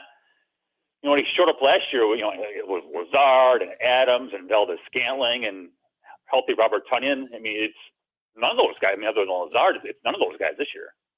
So I remember going back years. I was reading an article recently about Peyton Manning, and he was talking about early on, and he said it wasn't so much throwing passes. It was getting to know the guys in the locker room and being on the same practice field, getting in their head to get on the same page with them. I agree with you. It doesn't hurt. I get it where he doesn't have to be there. You want guys to know what they're doing by the time Rodgers shows up, but you also want them to know what they're doing with Rodgers under center because that's ultimately who's going to be throwing them passes. So, I think there's some importance there. Give me your thoughts on the rest of this, though, with some of these other guys, the wide receiving room, the tight end room, the weapons that they do have offensively speaking. Yeah, it's pretty weak, and I'm not going to sugarcoat it. And, Randall Cobb would probably take offense to it, but, man, I just wrote about it a minute ago. Devontae Adams had more catches and almost as many yards as every veteran receiver on the team, and I'm including Sammy Watkins in that. Adams had more catches than all those guys combined. It's not a good receiving room. It's not. And without Robert Tonyan, it's not a good tight end room. Doesn't mean it's not going to be. It doesn't mean that. Look, Lazard, the last 5 games last year, is actually one of the more productive receivers in the NFL. All those other guys will get more opportunities to get the numbers up, and maybe Sammy Watkins can turn back the clock some. But if you just look at it on paper, it's not the worst receiver core in the NFL. It's got to be pretty darn close. So you think it's that bad? Who do they have? I agree with you. I'm telling you, I think Alan Lazard's a good player. But Randall Cobb is going to be 32 here in a couple months. Watkins hasn't done anything since his second year in the NFL. Juwan Winfrey had 8 catches and 2 drops and a fumble last year. Malik Taylor didn't play. Amari Rodgers didn't play. What do they have? Robert Tonyan's coming back from an ACL. I don't know who they have. Do they get it done just straight? Now, this is my other question, because I know we keep talking about, well, he's just going to have to trust everybody and just kind of work with everybody. Okay, that's great. But do they get it done by kind of dinking and dunking their way down the field then? Sounds good on paper until you face a defense that's got good corners and is going to take the crap away. At some point, and I might have used this line on the show again, on your show earlier, so I apologize if I have, but having a great coach and a great scheme and a great quarterback, that's all well and good. And LaFleur and Rodgers will make it work. But you know what? The Rams have a great coach. They've got a great quarterback, and they went out and got Allen Robinson, right? The Buccaneers have those things, and they added Russell Gage to Chris Godwin and Mike Evans. Those teams have infinitely better weapons at this point than the Packers do. At the end of the day, your X's and O's are great. I don't give a crap about them. You got to go win a matchup. And can these guys on 3rd and 5 in the 4th quarter of a big game, can they get open? We'll see. Maybe Christian Watson is going to be great. He certainly has the goods to do it. Dubs is a hell of a player at Nevada. I think Lazard's a good player. Maybe Sammy Watkins back with LaFleur, who had a pretty decent year in 2017 together. Maybe there's something there. But it's kind of like you're all wishing and hoping right now. The Rams can go line up with Kupp and Allen Robinson and feel like they can win those 3rd and 5 matchups every time. Do the Packers? You feel that confidence with the Packers? Probably not. You probably shouldn't. When guys come back, everybody looks a little different, talks a little different, getting back into the swing of things type of deal. Anything stick out to you as everybody starts to get back together? Yeah, Randall Cobb would crying nonsense and everything I said. he was really good yesterday. You say he didn't care what people thought of the receiver core. God bless Randall Cobb for speaking his mind and having that proud veteran mentality. But it was hard to get anything out of yesterday, Bill. It was, all the 11-on-11 stuff was at 2/3 tempo. The 7-on-7s were pretty live, but there just wasn't much of that. Watching Rich Bisaccia out there dropping F-bombs was entertaining. But the players love the guy. So that's, I think when people get to go watch during training camp, I think just, during those quiet moments, just watch Bisaccia, coach. He is here, there, and everywhere at the same time. He is very entertaining. Is not the right word, but he's got a mentality that's pretty interesting to watch. So I want to go back to yesterday, and Matt LaFleur stated that they are going to practice with the New Orleans Saints. And one of the things that he alluded to was the fact that he felt that, well, yeah, we're going to go ahead and get our work in against this New Orleans Saints team. However, he said that means that under more of those stringent practices, that'll be kind of the preseason, if you will, for a lot of the veterans. Did that mean that he's not going to play again and he's not going to play a lot of these veterans come preseason? Yeah, sure seemed that way, didn't it, Bill? Yeah. I talked to me. Wasn't much reading between the lines there. And I get it. And look, I understand people are going to say, yeah, but it's a great way to get Rodgers reps with those guys. And look, I totally understand. In the history of football, nobody's ever won a Super Bowl in the preseason. Look at what year did Jordy tear his ACL at Pittsburgh? I mean, the season was over, right? It was 2015, right? Mm-hmm. I mean, the season was over that day. So I get it. I wouldn't play anybody of any substance. You take your lumps in September like they did last year against the Saints, whatever. The idea is to get out of the preseason as healthy as possible and build from there. So, yeah, that's the way I would do it. Yeah, I kind of got that sense, and I get it. A guy like Bakhtiari and some of the guys that are coming back, you're still going to need to play a few guys to get them some licks. But the only thing I question is, we keep talking about the wide receiving core, getting familiar again with a guy like Robert Tonyan and that tight end room and being able to, manipulate that offense now without the likes of Devontae Adams. But yet you're not going to do it until you actually see the first time for a real opponent staring down, coming after you. Makes it a little bit tough to say that they're going to hit the ground running, doesn't it? Yeah, for sure. They didn't hit the ground running last year either, did they? And by the end of the season, they had the best record in the NFC, best record in the NFL, and the number one seed. And that preseason plan had nothing to do with the 49ers game, obviously. So, but it is, you get those two practices against the Saints where nobody's going to get tackled. The quarterback's not going to get hurt. He's going to get blindsided. That's the time to get that stuff done. And you figure the Saints will run their defense against the Packers because they've got nothing to hide. They're not playing them in a game that matters. So I think that's the value in that is you can get game-like experience while limiting the risk. So the defensive side of the football, I mean, obviously there's less to it, we'll say, than getting guys indoctrinated to the offense. But give me your thoughts on some of the guys that you've seen, some of the rookies you've seen, attitudes, and how they kind of fit into that locker room. Yeah, it's going to be a really good group. My goodness, not Devontae Wyatt, Quay Walker. He's enormous. He was in the huddle next to Chris Barnes yesterday. It's this gigantic man against a little guy. I mean, and Chris Barnes isn't small, but God, he's humongous. And same with the safety Tariq Carpenter. He's just this huge guy out there, and they run well. Those guys are going to be factors, and maybe for Carpenter, it's just special teams. Goodness knows they need some help there. But Quay Walker is big and fast, and you can see the explosiveness from Wyatt just during some of those pass rush drills that they've got. Those guys are going to be, I hate to say they're going to be really good players based on a couple of practices that I've seen, but those guys are going to be good players. Hey, you talked about real quick Frank Bisaccia and his intensity, we'll say. Is it just the feeling? Is it just different with having a guy like that be your special teams coach? Yeah, it is. And I don't know that it matters that he drops a cuss word here and there. He's super animated, but because Mo Drayton was animated out there too. But it's just a guy that's been, I don't know how many years he's been a coordinator, 16, 20, whatever, however many the years are. And he's got the track record. He's been a head coach. They brought in Keyshawn Nixon from the Raiders, so he can speak to Bisaccia, to the players. I mean, listening to the coaches is great, but to hear from the players too, I think that matters.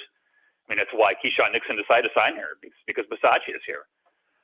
So yeah, I think just the track record that he's got, it's just something that they haven't had here. All these other coordinators that they had, they didn't have that track record of. You might like what he says, you might not like what he says, but by God, look at what he's done, and I think that matters. There's not a lot of buy-in, right, Bill? Mm-hmm. I mean, just look at the guy's resume. That's your buy-in. So yeah, I think it's a huge deal, and it does seem like there's more of an emphasis on special teams. When they got a perfectly good punter in Bajorquez and brought in Pat O'Donnell, because he's been there and he's done that. And again, I just mentioned Keyshawn Nixon, but he's a core special teamer for the Raiders. Tariq Carpenter is going to be one of those guys that you would think too. It does seem like that they've said they're going to put more emphasis on special teams, and that has not just been empty words. Good stuff as always, my friend. We will touch base real soon. We got more OTAs, some mandatories, all that kind of good stuff. Do they expect Rodgers back for the mandatories, or is it just the mandatories, or what? Well, I'm going to go with what Rodgers said. Rodgers said on McAfee during the draft that he'll be here for some days of OTAs, so I figure he'll be for some OTAs. We'll see. Yeah, I'm kind of waiting to see the same thing. Good stuff as always, buddy. We'll talk to you soon. All right, take care. Bye. There you go. Bill Huber, SI.com. You can find his stuff there. Go to Bill Huber, SI, at Bill Huber, SI, over there on Twitter. That's where you can find him, and just kind of giving us the lowdown.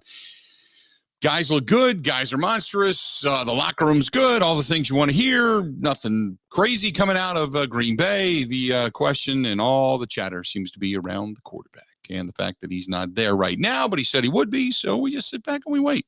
It's that simple. Just sit back, you wait, and at some point, you kind of figure that he's gonna come swinging in and say hi and show his wares and kind of do his thing. And I'm not concerned about it. I know it's the topic of conversation, and we certainly seem concerned about it, but I'm not really concerned about it, to be perfectly honest with you. This portion of the program brought to you by our friends at Cunis RV. Go to CunisRV.com. That is CunisRV.com, Wisconsin's fastest growing RV dealer. And they have got so many different brands right now. And if you're looking, because there's a lot of people that were going to take these big exorbitant vacations, and then gas prices hit and you think, okay, staycation. I might as well go get an RV, maybe a fifth wheel, camper van, whatever. And instead of going on the big, family $4 or $5 grand trip, we're just going to take a short couple of trips here in the state, or just be on the borders, maybe go see America, and do it in an RV from Cunis RV. Go to KUNES, CunisRV.com. They have Jayco, Alliance, Coachman, Forest River, Nexus, Heartland, Keystone, Winnebago. I mean, I can go on and on. They just have so many, and they have so many dealerships all throughout the state of Wisconsin and just beyond the borders as well. And they continue to grow. They continue to get bigger and better. Their buying power is fantastic. And the fact that they're able to keep the finance interest rates down, at least as low as they can. They have some great deals. They're paying top dollar for your trade. There's no reason not to stop in and check out our friends at Cunis. Go to KUNES, Cunis RV, and they do consignment. So it's big or small, Cunis RV consigns them all. Go to CunisRV.com, KUNES, CunisRV.com. That is CunisRV.com. More of the Bill Michaels Show next. This is the Bill Michaels Show on the Wisconsin Sports Zone Radio Network.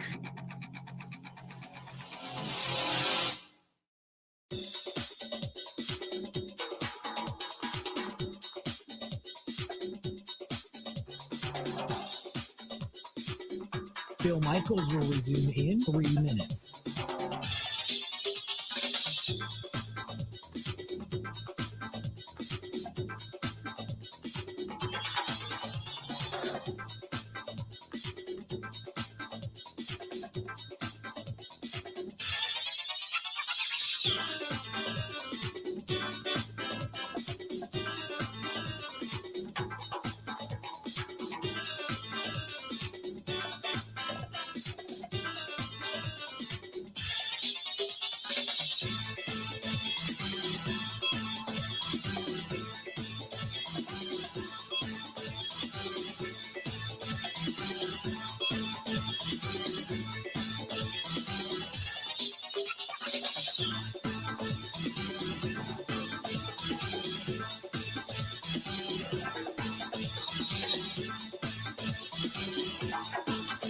Bill Michaels will resume in 2 minutes.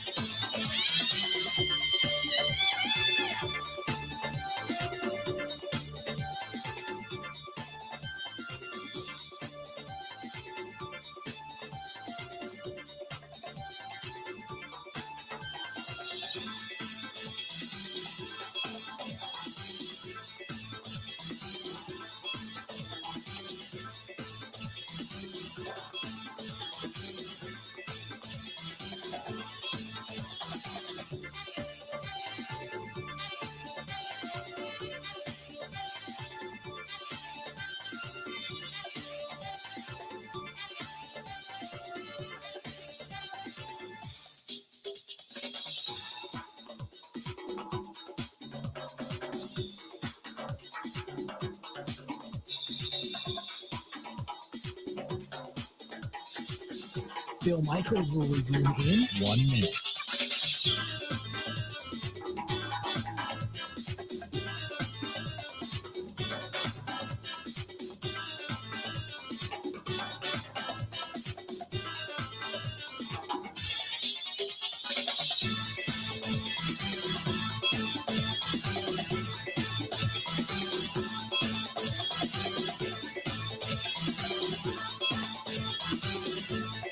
Bill Michaels will resume in 30 seconds.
check it out. Put it that way. Check it out. Stay tuned. Got 2 more hours of the Bill Michaels Show coming back. Good stuff. A lot of good stuff today. We'll be back right after this.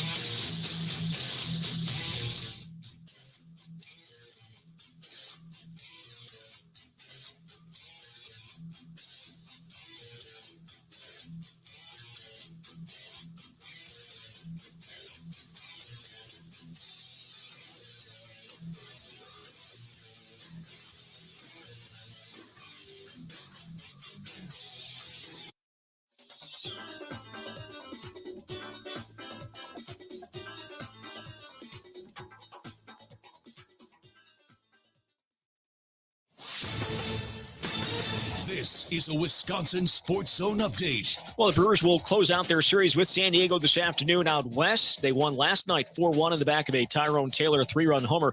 Corbin Burns also pitched well, going 6 innings, allowing just the 1 run. Today, the crew will send Aaron Ashby to the mound. It's going to be his 4th start. Figures to get quite a few more, with Freddie Peralta expected to miss a significant amount of time over the next few months. Ashby comes in with a 3.49 ERA. The Padres going to send Yu Darvish to the mound. He's 4-1 with a 3.91 ERA. First pitch is set for 3:10. Turning the Bucks, Giannis Antetokounmpo named first-team All-NBA last night. It's the 4th straight year he's been on the first team, and it was the only unanimous choice. Overall, it's the 6th time he's been a first- or second-team pick since coming into the league in 2013. Your work-life balance is important to you, and Sutton Transport agrees. Sutton Transport offers a 5-day work week, same start times daily, and you'll be home nightly and on weekends. Sutton Transport is now hiring CDL drivers and forklift operators for all shifts. Enjoy some of the best benefits in the industry, consistent year-round work, twice-a-year wage increases, and enjoy your family time you deserve. That is work-life balance. The road to success is with Sutton Transport. Apply at suttontrans.com.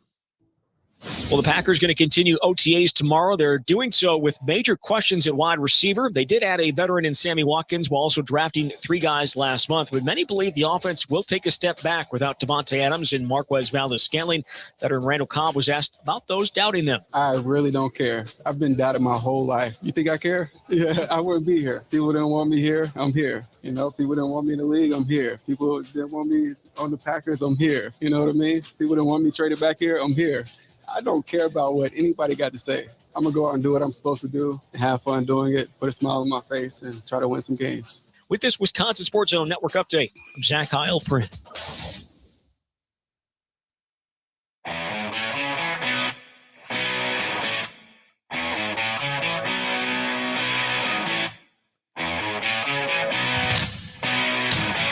Hour number 3 of the Bill Michaels Show.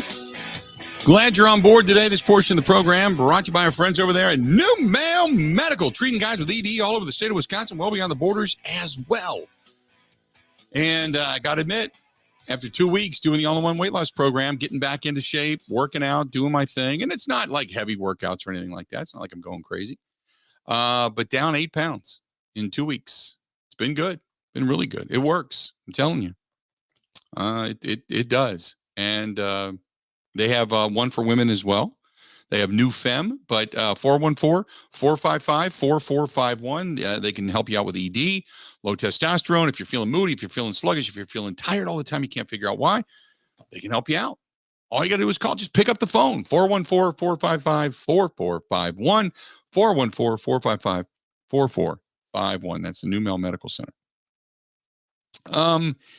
I did want to talk a little bit about this for a brief period of time, but did you watch last night the HBO Real Sports special, Ben? No, I didn't catch it. I was in bed early with doing the morning show this morning, but I have it ready for tonight. I was going to do it tonight. So The women that were on the program last night, 2 women who have accused Deshaun Watson of the inappropriate behavior, condemned heavily the Cleveland Browns for giving him that big contract. She said, quote, "It's just like a big screw you." Talking about the interview last night, which aired. That's what it feels like. They said that we don't care. He can run and throw, and that's all we care about. The NFL, by the way, still investigating. And they went on to say, he just said, "I know you have a career to protect, And I know you don't want anyone messing with it, just like I don't want anybody messing with mine. To me, that's when I really got scared, according to the woman, when she talked about the massage session. She felt threatened by Watson after she started to come forward and said that he was threatening her, basically saying, you protect yours, I'm going to protect mine, but, kind of knock it off. The women feel that they felt the contract called it sick, felt like he's being rewarded for being bad, for bad behavior. Now, one of Watson's attorneys did tell HBO that he has, quote, no regrets because he didn't do anything wrong. He did nothing wrong in the massages. And although, to the first question, how can he be innocent? I think the real question is, what evidence is there of any guilt? And it kind of goes on from there. They did detail some of the things that were stated in the original complaint about, the massages and, how he had the wandering hands and, but basically the fact that, once they wanted to come forward, they felt that he was contacting them and threatening them in a non-threatening way. But it was clearly, it's kind of like when you say, I wouldn't do that if I were you. Are you telling them because you're looking out for their best interest? Or are you telling them because you're warning them, yeah, I wouldn't do that? The words not necessarily are dangerous. The action can be. How they're delivered can be. And that's what they felt, was that Deshaun Watson was kind of threatening them after all of this started to come to light. So a real interesting night last night. For those that saw it, I'd love to get your reaction to it, what you witnessed. But it keeps coming back to, and the one thing that I found over and over again, and it goes to that last statement. And I really thought this was the epitome of the night to what it is we're discussing here. When it comes to Deshaun Watson, and you ask his attorneys, they say he did nothing wrong. And so the question from Brian Gumbel and Soledad was, look, 22 women who don't know each other, 22 women who all came forward to a single attorney, not one, not three, not five, 22. And there were more that chose not to be a part of this. 22 stepped forward with very similar stories in many different ways. How can he be innocent? Instead of going back to these stories individually and saying there's nothing here, and here's the reason why, all they say is, well, what evidence is there of his guilt? Again, one is he said, she said. That was the Ben Roethlisberger detail. We saw it. We knew what happened. We knew that there was something involved in that, behind closed doors stairway area. And basically you could tell by the way she was after the fact that something negative went on, even though there was no charges, and Ben Roethlisberger was disciplined. It was like, don't do this again. That's bad behavior. Deshaun Watson's attorneys, 22 different women with very similar stories and a very similar method, were all approached by your client. How can he be innocent? What possible motive is there to go to 22, really more than that, different women to get a massage that's completely available via your team trainers and physicians? But yet you've got to go to Craigslist to find women? You can't even find one that's just really good. You've got to find different ones who don't want to come back to you. Yeah, there's something very, very wrong here. And they don't want to admit that. Perception becomes reality in a lot of people's mind. At the very least, Deshaun Watson is a creeper. At the very most, because they don't have the video, he assaulted women, and he's never going to really be judged for that because they don't have the video of it. And that's kind of what it comes down to, unfortunately. 877-867-1670. Rick says he's a creep. I agree.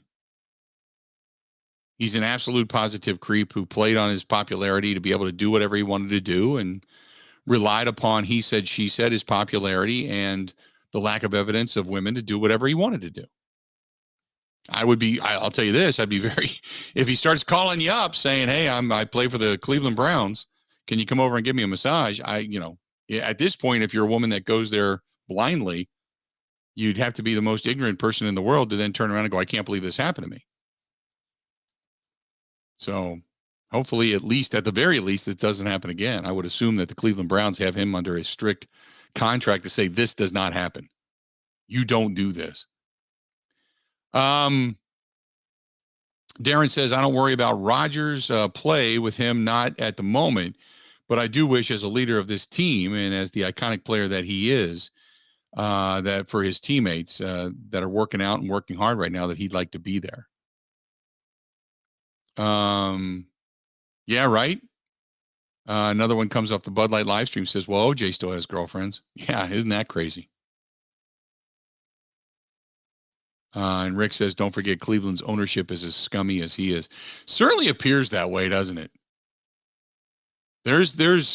You've got, who would you pick as the creepiest owner in the National Football League?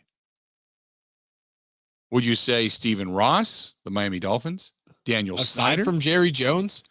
Well, that's what I was going to say, because you've got Jerry Jones, who has been pictured with women as a, old dude creeper.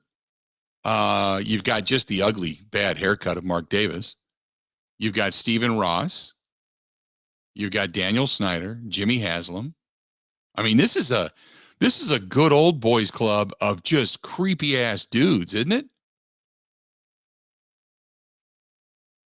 Think about that. Think about the people that you're dealing with in that sense. This is not like the Rooneys, man. The Rooney family, for the most part, very upstanding. Even what you've got, with McCaskey's down in Chicago, as much as her son's an idiot, they're still an upstanding organization. They may do things ass backwards and wrong, but they're still upstanding. You don't read about this stuff, Then you got Robert Kraft getting one rubbed off before he goes up to a playoff game. Just God. Think about that. You got some creepers, man, in the NFL, don't you? Whew. If you're out partying, who do you want to party with? And then who do you think you would see in a bar? And then who would be the creepiest one in the bar? If you're going to go out with any of the owners in the NFL, the creepiest one in the bar. My vote's still Jerry. Jerry Jones probably creep you out. Mark, you're right. Money, money, money. Yeah, you're right. 100% correct. Money, money, money. All creepy. 877. Rich men with power. There you go. Creeperville. Damn straight. Complete Creeperville. You're right. That's what it is, man. No doubt about it. 877-867-1670. 877-867-1670. Hit us up. If you were going to say the creepiest owner in the NFL, the creepiest owner in the NFL is, who would that be when you think about that? Because you've got some real dastardly dudes out there. Yeah, right. Nobody wants to see, this one's from Eric, who says, nobody wants to see Robert Kraft come through the door of a strip mall looking for a rub down. Oh man. And you know what's funny? We never, ever, none of that, the video, none of that ever leaked out. Because you thought for sure in some evidentiary discovery that film would come out. It never did. You talk about a guy that used his power, his money to close that down like right now. How about that, huh? I mean, he got out of everything right damn now. You're right. Going to go ahead and take a quick break, come back on a lot more to get to. We can get back into some Packers, got some Brewers. You got some basketball that's going to be played. Heat back at it tonight against the Celtics. A lot of good stuff there. Stay tuned. A whole lot more of the Bill Michaels Show coming up next. Covering Wisconsin sports like a blanket. This is the Bill Michaels Show on the Wisconsin Sports Zone Radio Network.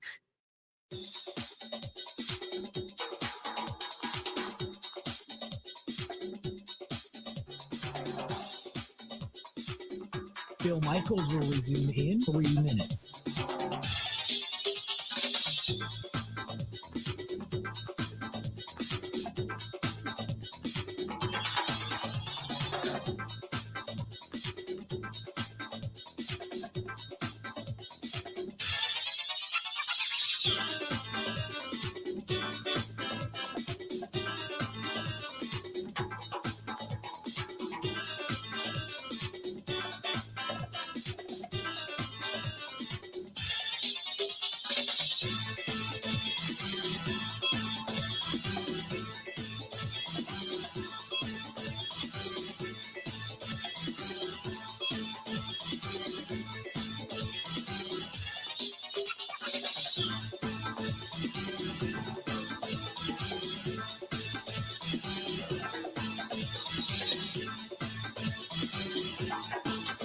Bill Michaels will resume in 2 minutes.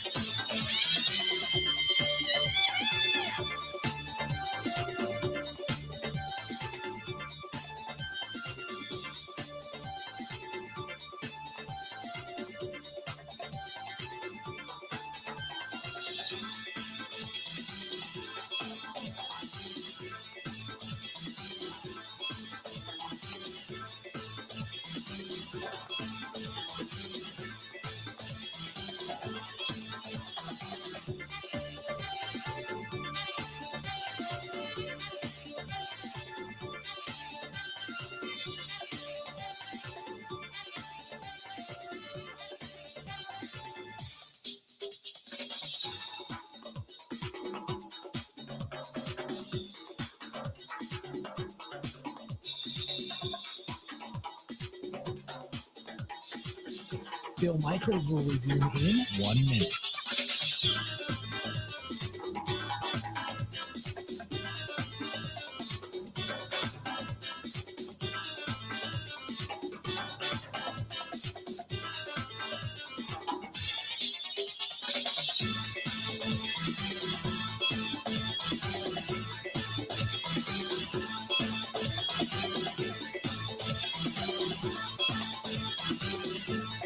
Bill Michaels will resume in 30 seconds.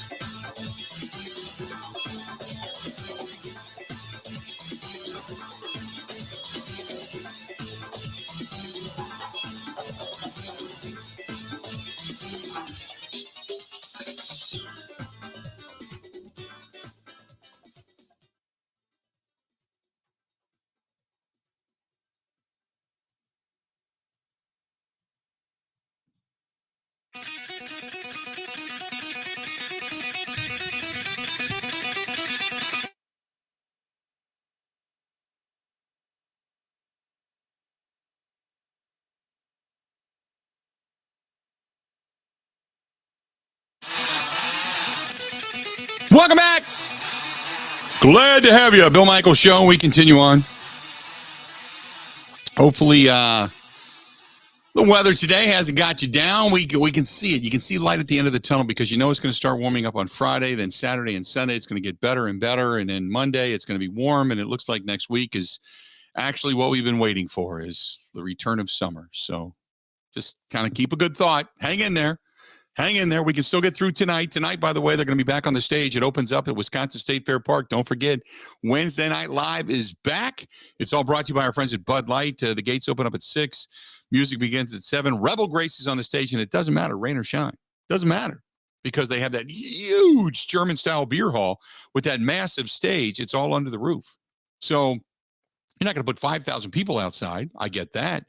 But if you're one of the 1,000 or 2,000 that decides to show up tonight, you're going to stay dry. You're going to listen to good music. TVs are going to be on. You're going to have a good time. Going to be good stuff tonight. Good stuff tonight. See you out at the Wisconsin State Fair Park for Rebel Grace and Wednesday Night Live, brought to you by our friends at Bud Light. So Brewers-wise, Craig Counsell yesterday with the injury to Hunter Renfroe, we're kind of wondering how bad it is. Here's what he had to say. We're going to miss Hunter. I mean, swinging the bat well, swinging the bat not. You're a game away from swinging the bat well. So he's been a regular for us. He's been a good presence for us. Been a really good offensive player for us. So we're gonna miss that for sure. And again, it challenges your depth. So and it does all week. So it sucks. The timing always sucks, but. It really sucks now being here and then seeing the ball as well as I have been. And obviously facing the lefty tomorrow, facing Snell and Corbin pitching. I'd love to be out there with him, helping him out. But there you go. Hunter Renfroe, going to be down for a little while. Craig Counsell, it sucks. But, especially with what he's been able to contribute. But we all know it's not detrimental. And as long as they keep plugging away, should be back. Should be back. Good stuff. Looking forward to it. 877-867-1670, 877-867-1670. If you want to find us, please feel free. Again, 877-867-1670. Hit us up. Not overly concerned about the Brewers. I don't think there's reason to be just yet. I think, and I've stated this before, you continue to ride it out. Don't panic. Don't be knee-jerk. If something, hey, you can always do your due diligence. Now, this, as Stan says, this doesn't mean that David Stearns can't start calling around. Absolutely. You're always calling around. You're always trying to get better. I think he's very, very good at that. But I am not going out and going, I got to make a deal. I got to find somebody. You're not going to be into that you're not in that panic mode. You're just not. Not in that panic mode. Not right now, you're not. Because you don't have to be. You're still on top. You're still on top. 877-867-1670. Green Thumb Cheesehead. He says, hey, Bill, the only logical way to settle who is the creepiest NFL owner is to have an NFL bracket challenge. Seeding would be by conference, then wealth, richest to poorest. Ooh, I like that. Maybe we set that up. Who the creepiest owner in the NFL is. I've seen a lot of polls and a lot of bracket challenges about who's your favorite, who's the best, right? We've seen all of that. But Ben, have you ever seen who is the creepiest owner in the NFL? Safe to say no. Maybe we do that. Maybe scummiest would be a better word to use. Who's the worst owner in the NFL? And then we have to kind of say what is considered to be the worst. Have you endured scandal yourself? Have you appeared to be non-competitive? Have you been investigated? Maybe we go in that direction, That's not a bad way to go. Maybe we do that. 877-867-1670. Hit us up. Let's go to Eric. Eric, welcome to the program, The Bill Michaels Show. How you doing, man? I'm doing good. How you doing, Bill? I'm doing great. What's on your mind? This creepy owner business, is that full owner or partial owner? Well, I think you can go partial owner. I mean, if you've got somebody of name. Yeah. Grant Bills. Creepiest owner in the NFL. There's the winner. Good stuff, man. Appreciate it. Gotta go. Okay. What the hell did Grant Bills do? We're all partial owners of the Green Bay Packers, okay? You got to be of name. Well, I guess Grant Bills is of name. Grant Bills has, been hosting radio stations and radio programs in this state. He's well known. I guess you could say that.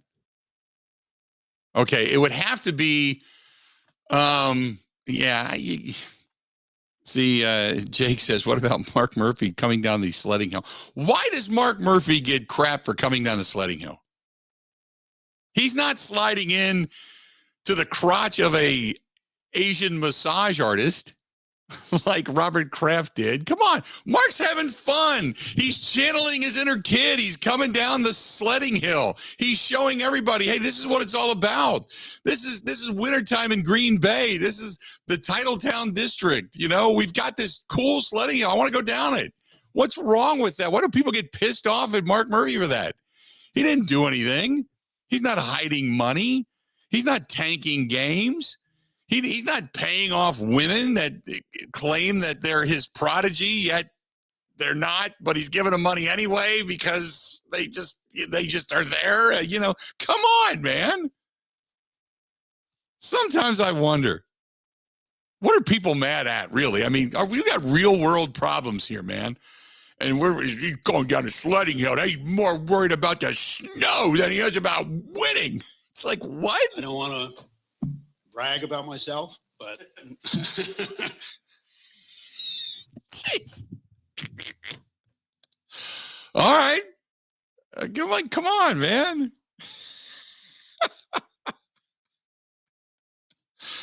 Oh, God. Telly says, what about the haircut of Mark Davis? Just the haircut alone makes him look like the creepiest owner in the NFL.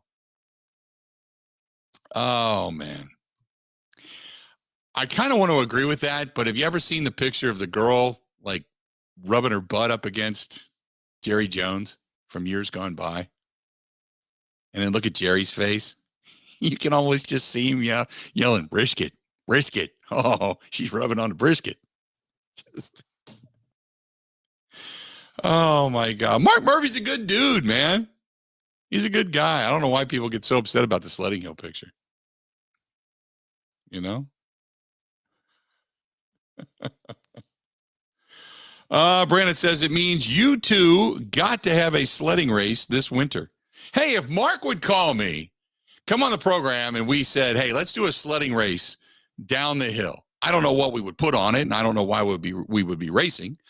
But if we want to go down the hill together, we'll do that. We'll do that.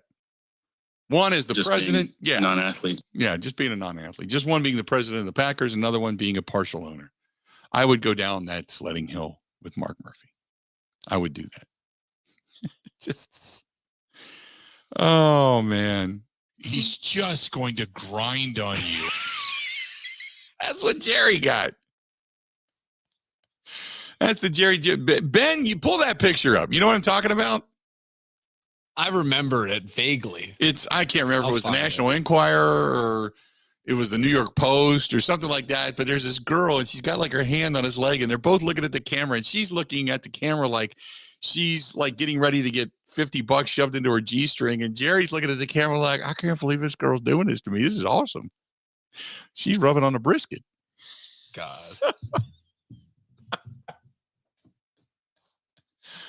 Oh, my goodness. Oh. Jason says the owner most likely to tie you to the train tracks. Arthur Blank of the Falcons. Wait, what? Are you talking about like the evil villain look? Arthur, I know Arthur Blank in a sense. I've interviewed him. I've talked with him both on and off camera and microphone. He's just such a nice guy. I can't ever see him going, yeah, and then tying you to the train tracks, waiting for the train to get you. Just, oh, Stan Kroenke, that's another guy. He's a little bit, now he has never done anything publicly to make himself a creeper, but that guy, I wouldn't trust. I don't think I'd go in that direction. Like I said, Mark says, well, do you think the Rooneys have anything in their closet? Yeah. Blue suits and gray suits. That's it. The Rooneys don't do anything wrong. They're probably the most upstanding group of people we know, right? The Mara family, who owns the Giants, the McCaskey family, who owns the Bears, I don't think you can go wrong in any one of those. They try. Sometimes they get in their own way. Sometimes the people they hire aren't very good, don't do it great. I get all of that, but no, I don't look at them as being bad owners. Just Oh, this is from Marcy, who said, I just pulled up the Jerry Jones picture. Oh, my God. I can't imagine having any of my body parts grinding up against him. That's from Marcy. I'm telling you, Marcy, it's a creepy picture, man. It just is. Oh, God. I would love to see that picture up against the video or a still photo of Robert Kraft. Right? Robert Kraft. I can't even think about that video. Oh my God. Rick says, what about Marge Schott? Marge Schott was God. How do I put Marge? Marge was,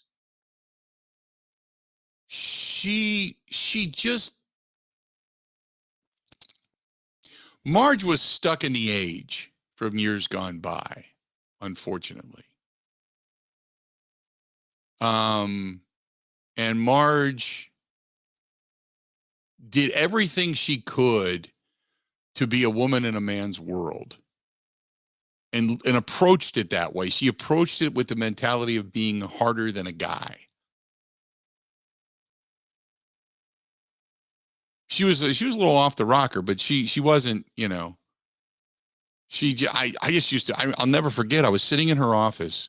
I was doing a one-on-one interview with her, and her secretary at the time, the way they would talk to one another was more vulgar than anything I've ever heard in a locker room.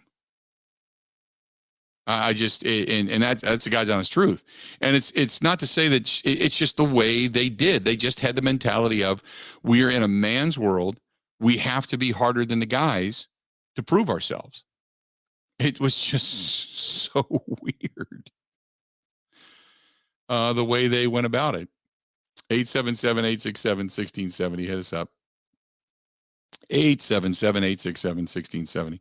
Let's do this. We're going to step away, take a quick break. A lot more of the Bill Michaels Show coming up next. Covering Wisconsin sports like a blanket. This is the Bill Michaels Show on the Wisconsin Sports Zone Radio Network. They're racing and you don't want to miss it. June 9th through the 12th, it's the NTT IndyCar Series Satio Grand Prix presented by AMR. For tickets, go to roadamerica.com.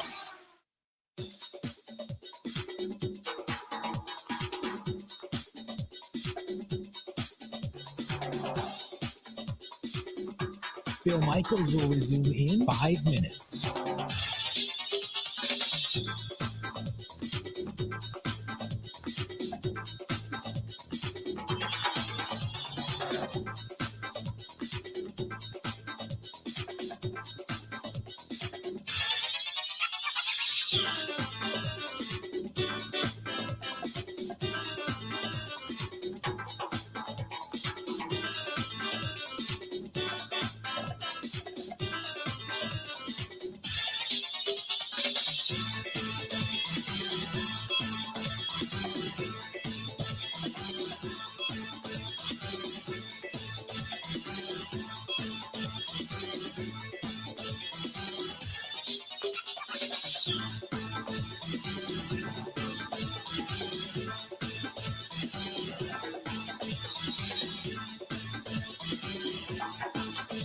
Bill Michaels will resume in 4 minutes.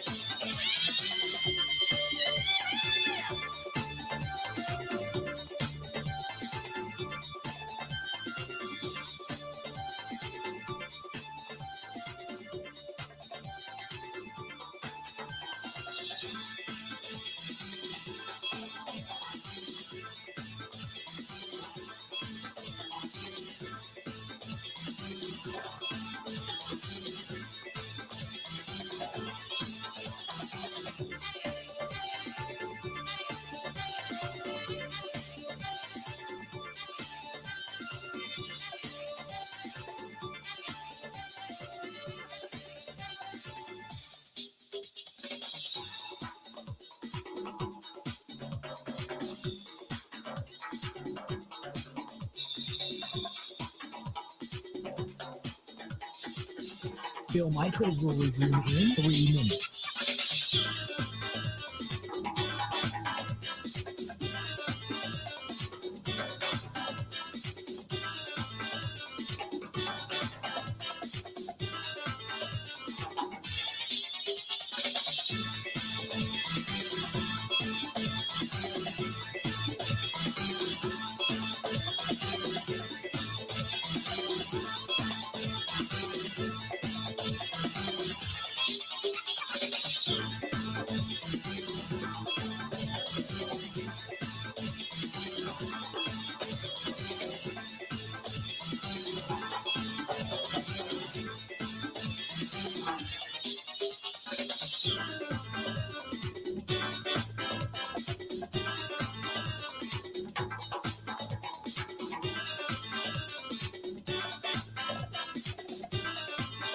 Bill Michaels will resume in 2 minutes.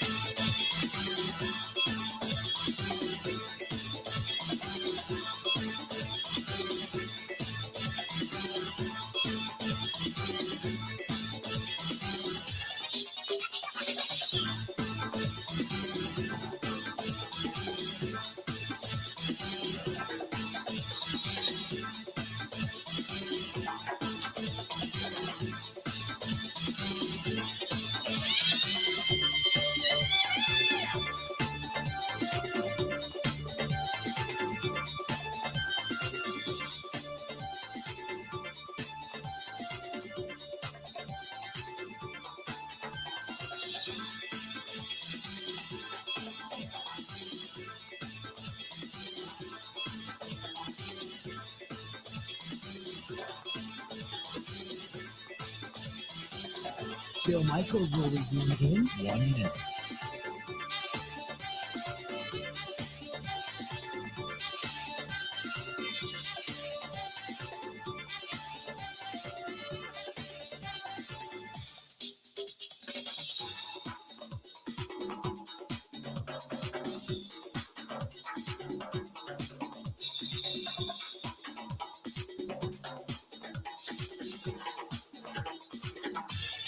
Bill Michaels will resume in 30 seconds.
Glad to have you back on board. Thanks so much, as always, for joining us. Certainly appreciate it.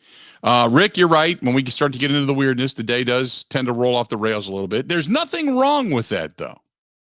Nothing wrong with that, though. Every now and then when you go off the rails, that's a good thing. It's not a bad thing. That's a good thing. You can go off the rails and enjoy yourself and have some fun and laugh and giggle at all the goofy, stupid stuff. But then you start to think about it for just a minute or two, and you're thinking to yourself, okay, if we really did a bracketology for some of the creepier owners in the NFL. When you start to think about it as a whole, you're like, you think of the NFL and these guys in these suits and, traveling all over the country and, what have you. But then you think, wait a minute. Holy mackerel. They are kind of a bunch of creepy old dudes, aren't they? Goodness gracious. Yeah, boy. 877-867-1670. Hit us up again, 877-867-1670. What else do we have here for you? So what is the story real quick, Ben, that you're sending me on the Nets? Daily News writer that covers the Nets reported earlier talking about where their franchise is after this year, said Durant and the Nets front office have not spoken since they were swept out of the first round by the Celtics. Really? It then reads, if Kyrie leaves the Nets, quote, it wouldn't be a surprise if Durant becomes frustrated with the organization's ability to put championship pieces around him. Well, here's my question. And I get that. I understand what he's saying. Okay. But here's my question. For everything that we know about the Nets and Kevin Durant and such, is it Durant that's the problem? He couldn't play with Westbrook. He goes to Golden State. They win championships. He didn't want to be there. So then he left, goes to Brooklyn, and now there's problems there. I mean, is the problem? Because for a long time it was always, well, it was Kyrie. Nobody can play with Kyrie. He's a problematic guy. And then it was like, well, but you're bringing in James Harden. There's not enough ball to go around. The guy's kind of an idiot, okay. Well, now it's not even that. It's more like, yeah, this guy's, could it be Kevin Durant? That's the problem, that he destroys things no matter where he goes. You know what I mean? Is it Kevin Durant? Yeah, it's interesting. I've definitely seen people bring up the fact that his only significant success in terms of championships came in Golden State with some of the other greatest players ever. Mm-hmm. I mean, he also has been dealt the last couple of years. He was dealt hands of Westbrook for a while, and then James Harden, and we know that situation, and now Kyrie with the whole vaccine thing. So if I would defend him, I guess he's been dealt some not ideal hands. Well, he's been dealt teams with problematic people. And he felt that they didn't treat him right out in Golden State, remember? And then he wanted to leave, and they were kind of like, we hate to see you leave, but yeah, if you're going to go ahead and go, that type of thing. So I just know this, like Kevin Durant got his ring with Golden State. He is a tremendous player. You can talk about James Harden. James Harden has a good game, and the game is he can shoot. That's it. He can shoot. Kevin Durant can play both ends. He doesn't as much play the defensive side, but he's a better defender than most. He's a tremendous shooter. He can create his own shot. He can go inside. He can go outside. He can go to Kyrie is a temperamental Kyrie. Everybody knows what Kyrie is. Kyrie is about me. And after that, everything else falls into place. If we win, great. If we don't, so be it. I'm still Kyrie. It doesn't faze him. So where does Kevin Durant fall in all of this? And the next question is, with Kevin Durant kind of on the backside of his career, being as banged up as often as he's been, have we seen the last of Kevin Durant winning a championship, regardless of where he goes? Because he looked old. He looked like he was coming to the end. Do we see Kevin Durant finding himself another championship down the road? I don't think we've seen the last of him. I put a lot of their struggles on the fact that was a team that really didn't play with each other most of the season. Mm-hmm. And a lot of the new pieces they brought in only came in halfway through the year. Obviously, no Ben Simmons, and I don't know how much he would have brought. But the Kyrie thing, it was clear their camaraderie was not where it needed to be. So right. I don't know how old he looked and compare that to how much of a disaster his team was. I just going into next season with Middleton back, can we look at this and just say, out of this, with Middleton was healthy, do we believe that the Bucks will be sitting in the Eastern Conference Finals right now? Definitely. Then do we say, regardless of what happens, we believe that the Milwaukee Bucks are going to be the favorite to win the East next year after everything we've seen with a healthy Chris Middleton? I would assume so. See, I think so too. The thoughts about the Nets were back when we thought Kyrie would play all the time, Harden as well, and Durant was thought to be maybe the best player in the world. Now I think everybody has understood that it's Giannis. So when you have the best player and a good roster around him, I see no reason why they wouldn't be. I never, and I'll be honest, and I've said this, I wish I had like a record of it to where we could keep playing it back. I never thought the Brooklyn Nets were ever going to win it. And it's not because they weren't good. It's because they can't stay healthy.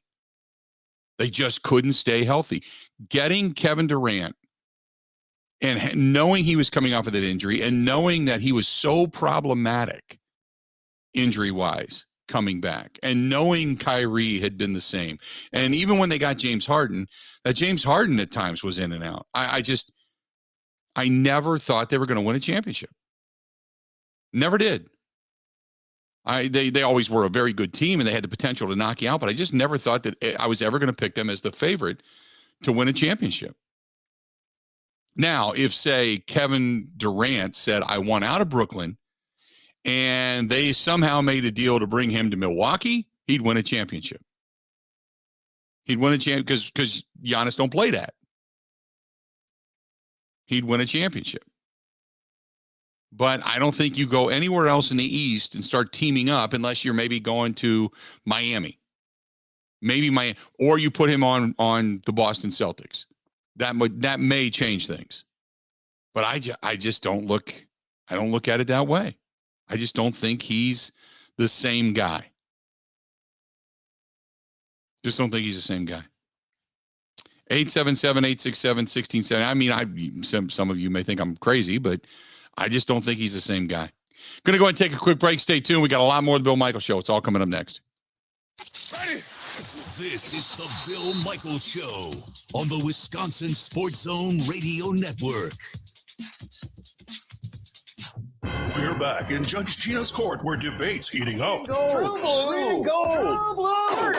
Sorry, Gina. That's Judge Gina, and this case is dismissed. Dismissed? Come on, guys. Wisconsin's home team. Everyone knows it's Pella Windows and Doors of Wisconsin. You got us there, Judge Gina. Can't argue with that. Others sell only one or two lines of windows, and both are vinyl. Pella lets you choose from an unbeaten 6 window lines, 2 lines of budget-friendly vinyl windows, 3 lines of luxurious wood, traditional to contemporary, and Impervia, Pella's exclusive never rot fiberglass, engineered to be the strongest window material anywhere, period. Then there's financing to fit any budget. And now, up to $2,500 off an installed patio door, up to $3,000 off an installed entry door. What's left to argue?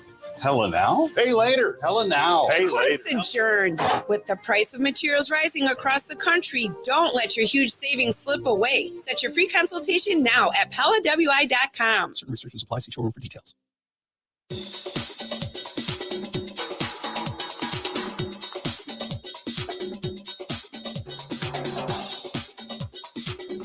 Bill Michaels will resume in 3 minutes.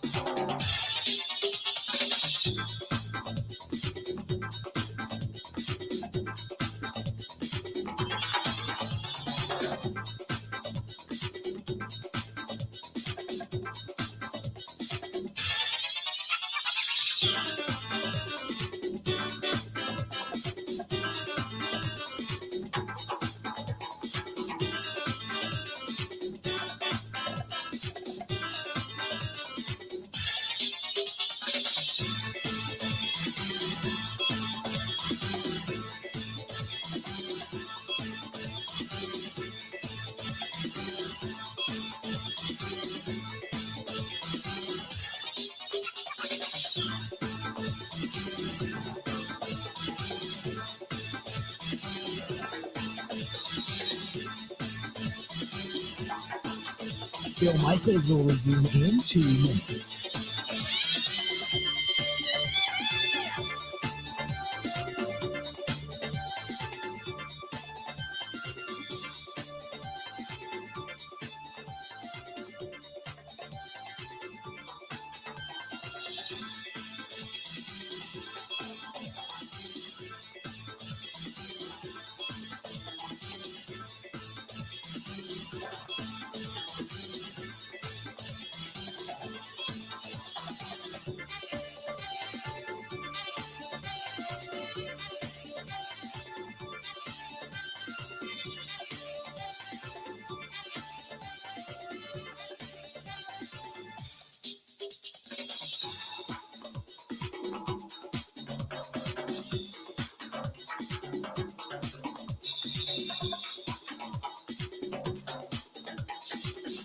Bill Michaels will resume in 1 minute.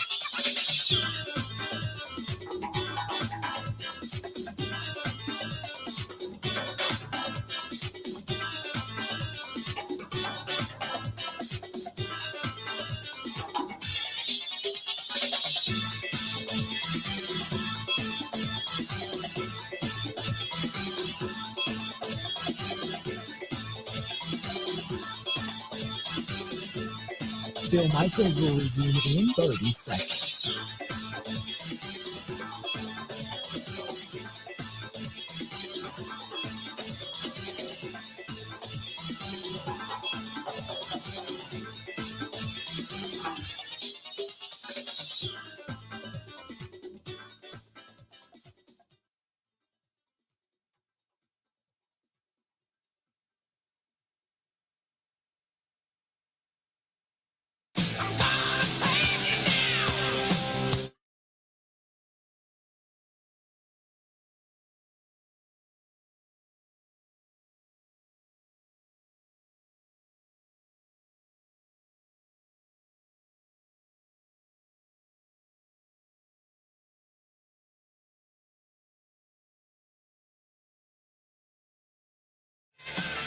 Welcome back.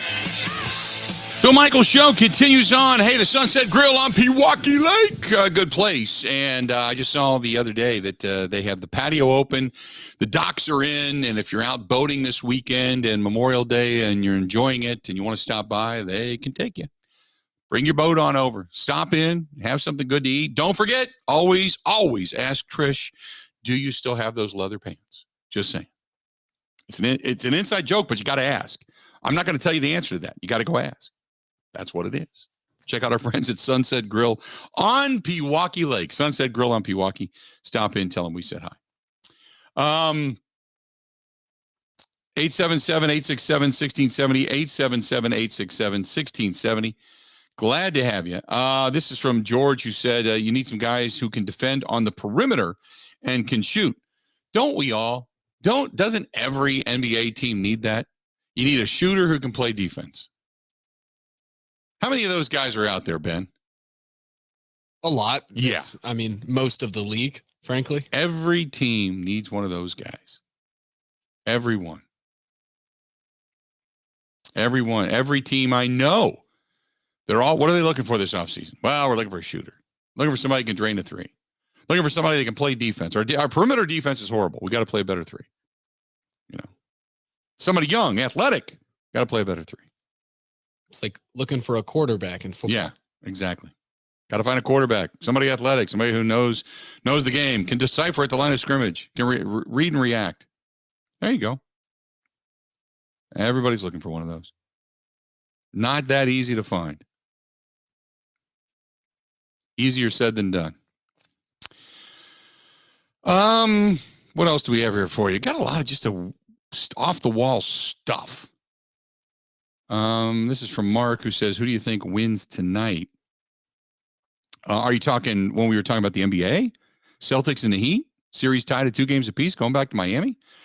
I have got to think. I got to think Miami wins tonight. I don't know. I had a feeling the other day about Boston, and Boston proved me right. I get this sense that Miami's going to come out with a fury tonight. Because I don't think you can let Boston win and then go back home. Have Boston go back to Boston and most likely close it out. I don't think you can do that. I think Miami comes out swinging tonight. But then again, they've been banged up. And I don't think Tyler Hero's not back tonight, right? I don't know yet. I don't think Tyler Hero's back tonight. So probably a close one, but I got to think you're going to get your best shot. Now, do I think the Heat win? I would take the Heat, but I would bet very little money. If I was betting money, it would not be more than a couple bucks. That's it. But I'll take the Heat tonight. The Heat to get a win at home. 877-867-1670, 877-867-1670. You want to hit us up, feel free to go ahead and do so. As far as who would win this afternoon, I got the Brewers on the road. I'll take the Brewers. I like the Brewers' chances today. Hopefully the Brewers get a win. Get out of San Diego. Ashby on the hill today against Yu Darvish. Although Darvish is Ashby's got a 3.49 ERA, hasn't won a game yet this season. First win of the year for Ashby. Yu Darvish, 4-1 with a 3.91 ERA. I'm going to take Ashby to get his first win of the season. Not throwing a lot of numbers down on that either. By the way, Ben is telling me the Celtics are a 2.5-point favorite going into this one. Also, elsewhere in the National League Central, Cubs and Reds go back at it again today down at Great American Ballpark. Pittsburgh hosting Colorado, and that's in the fourth right now in Pittsburgh. Pittsburgh trailing that contest 4-2. And then you've got, I think that's it, because I don't think St. Louis plays today. Am I wrong on that? No, I don't think St. Louis is playing today. St. Louis is indeed off today. No Cardinals game today. So the Brewers get a win, they pick up a half game. There you go. That's the way it shakes out. How about that? 877-867-1670, 877-867-1670. You want to hit us up, please feel free to go ahead and do so. I got a couple of people that have asked me about my reaction to Steve Kerr's reaction to the shooting yesterday. It is what it is. It speaks for itself. I appreciate his passion. But the one thing, and I said this at the beginning of the show today, and if you missed it, I apologize. But with the events that happened yesterday, we have been inundated with that. And today there's so much on Facebook and on Twitter, and there's arguments going back and forth for certain things. And there's so many things that I feel strongly about, and I want to interject and I want to put my stamp on this. But why? Why?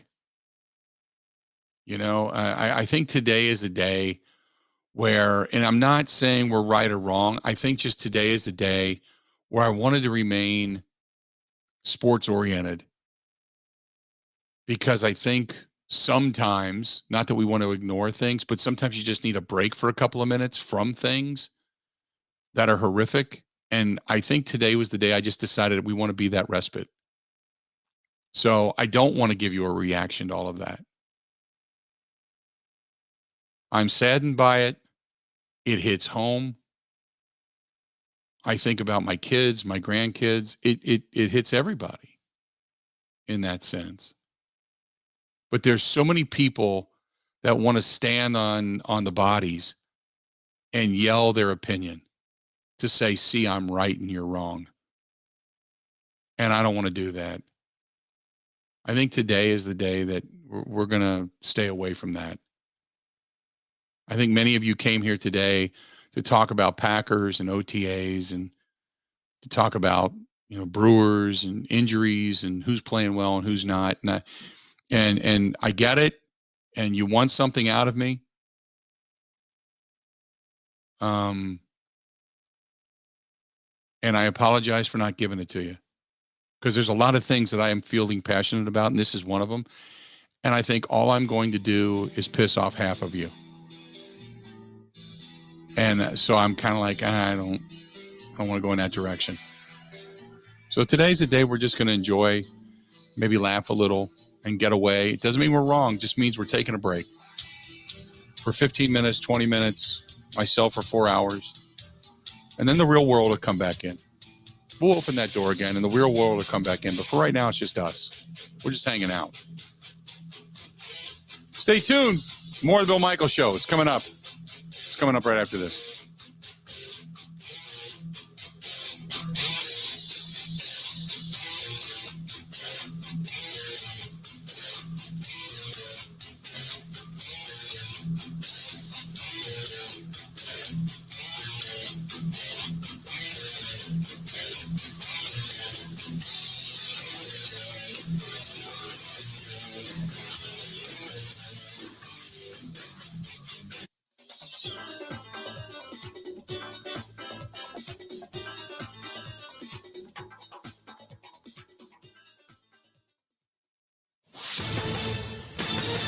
This is a Wisconsin Sports Zone update. Well, the Brewers got back on track last night with a 4-1 win in San Diego. Tyrone Taylor provided the big hit, a 3-run homer in the 6th inning to break a 1-1 tie. Mike Brasso provided the other offense with a solo shot in the 5th inning. Corbin Burns picked up the win. He went 6 innings, allowing 1 run on 5 hits and striking out 5. He improved to 2-2 on the year. Prior to the game, the team placed outfielder Hunter Renfroe on the 10-day injured list. He's battling a strained hamstring. The timeline for his return has not been set. Brewers and Padres going to close out their series this afternoon out west. First pitch is set for 3:10. Turning the Bucks, Giannis Antetokounmpo has been named a first-team All-NBA pick. It was the 4th time the Milwaukee Star has been a first-team selection and the 6th time he's been a first- or second-team pick. Want to save even more at Fleet Farm? Well, now you can with Fleet Rewards. It's free to sign up, and there's no credit card required. Using Fleet Rewards is easy. Earn points every time you shop. Plus, get exclusive member offers, birthday and anniversary perks, free tire rotations, and more. Download the Fleet Farm app or create an account at fleetfarm.com/rewards to start earning points today. Fleet Farm, proudly serving the Midwest since 1955. Well, the Packers were on the field for the second day of OTAs yesterday. 12 veterans were not there for the voluntary workouts, including Aaron Rodgers, Mercedes Lewis, Jair Alexander, and Rashawn Gary. But 31-year-old Randall Cobb was out there. The wide receiver was asked afterwards why a guy who's entering his 12th year in the league decided to show up. Yeah, I mean, I love playing football, and I know that I can't play forever, and I know that time is dwindling. And, I'm just trying to savor in the last little bit, all of it that I can. Packers will be back in the field tomorrow for another OTA. With this Wisconsin Sports Zone Network update, I'm Zach Heilprin.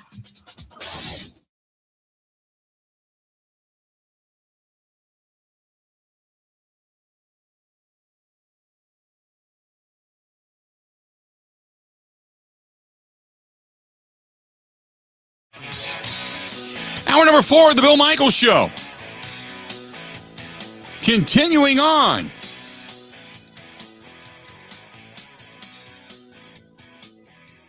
few things to get to. You got Brewers baseball coming up later on this afternoon. Packers back on the field with the OTAs. And coming up here momentarily, we're going to hear from the Packers tight end. In case you didn't get a chance. Going to hear from Packers tight end Tyler Davis. That's going to be coming up here in momentarily. So hang in there for that. 877-867-1670. 877-867-1670. You wanted us up.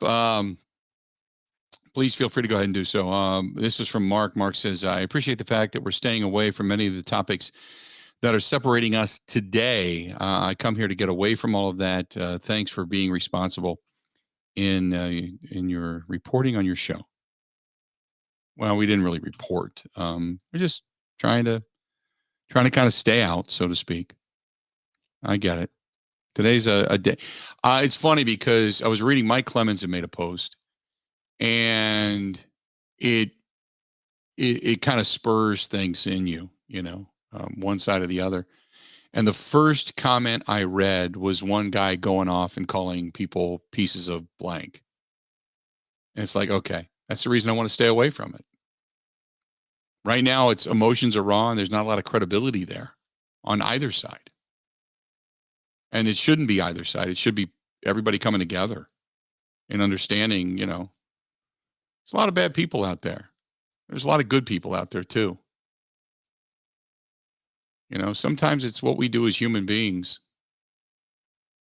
What happened to character and responsibility and care for others and, it's in family dynamic, and we can get into all of that stuff. But, until people are going to listen, it's words in the wind, man. It's words in the wind. 877-867-1670, 877-867-1670. So Tyler Davis, tight end for the Green Bay Packers, said, look, he's a run blocker. He was asked, basically, are you more of a run blocking dude, or can you catch a pass as well? I think I'm pretty versatile. I feel like I could be productive in the run game, and I feel like I could be productive in the pass game as well. So just trying to do as much as they ask me to do. Just feel like whatever they ask, I'm all for. And he's also coming into the system. He's being reunited with his UConn coach, the offensive coordinator, John Dunn. He's now the Packers tight end coach. And he replaced Justin Uten, who ended up going to the Broncos. He's the Broncos offensive coordinator under Nathaniel Hackett now. So Davis excited to be reunited with his old coach.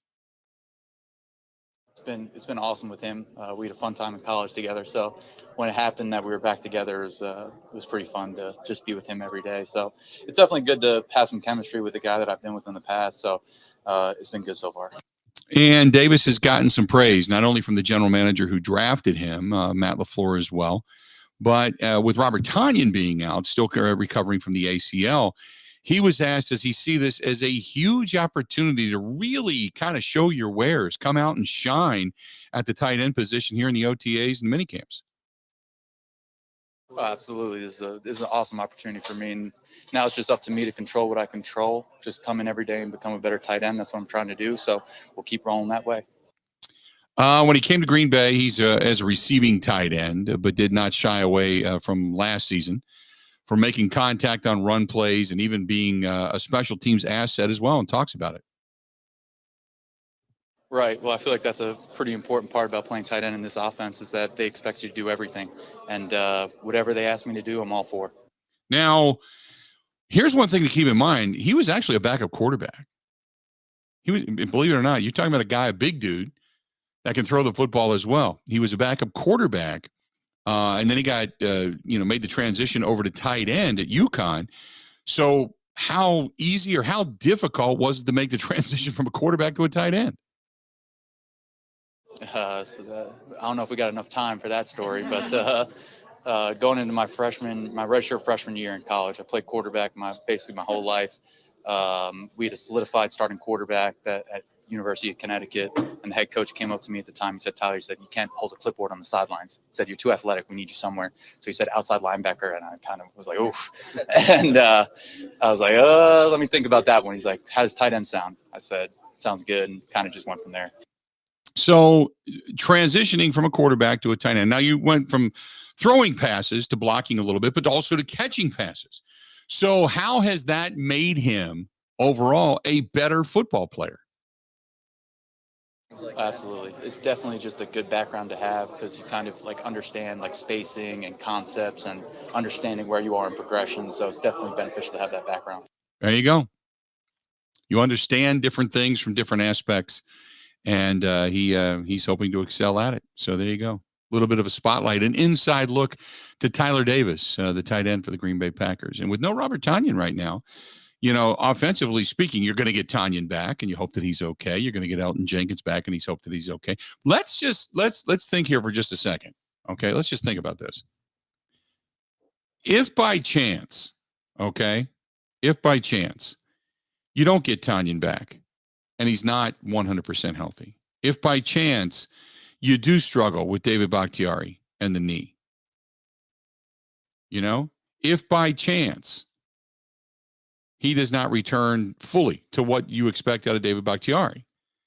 If by chance you don't get, David Bakhtiari to come back and be that guy with Elton Jenkins and those pieces begin missing, how off is this offense? When you think about it, I mean, the depth on the offensive line, I think, is pretty good if Elton Jenkins is able to come back.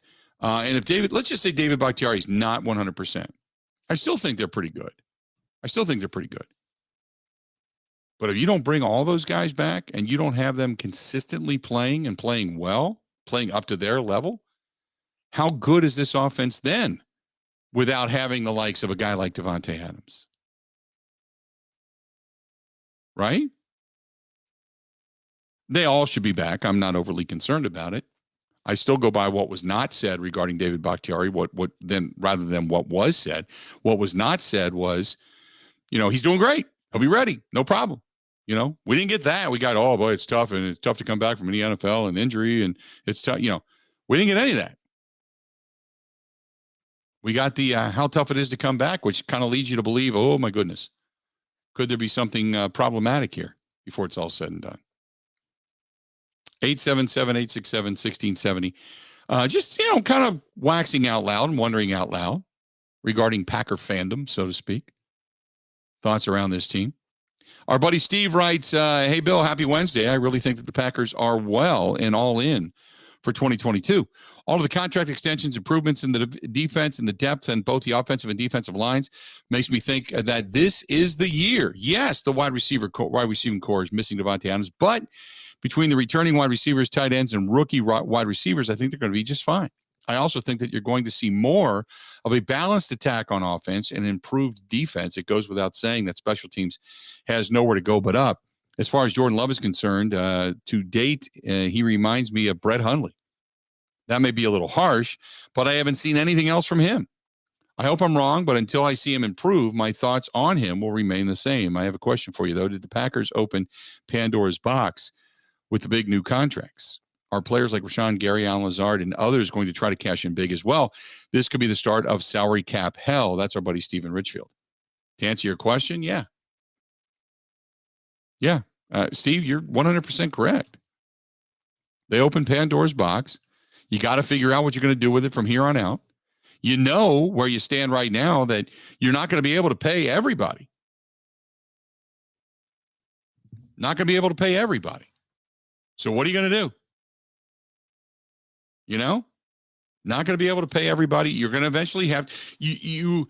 Now, again, you can make anything work, right? But it's how far down that road you want to kick some of that can, so to speak. But you can make anything work. But they didn't go crazy. They didn't start paying Ward kind of money for the back end. They didn't get nuts, but they paid Jair quite a bit of money. Big time, Paid Jair quite a bit of money. They put their money where their mouth is. They said, look, we're going to, if you're worried about us losing talent, the draft and develop, we finally develop them and then we let them go. No, we're going to keep them. They put their money where their mouth is. That's why I said this is an all-in team. That's why everybody's got to be all in. Now, Ben, you guys were talking about the tight end position, right? And the wide receiving core this morning. So we were going back and forth a bit on which group you should have more confidence in. And I personally feel better about the tight end room than I do the wide receiver room. Nelson thought differently. I don't know. The way I look at it, if assuming Tunyon is able to come back, I think everything we've heard so far, at least, is that it wasn't multiple things in his knee. It was just the ACL. So maybe by week 5 or 6, I'm more confident in him at the top of that room than I am in the bevy of question marks on the outside.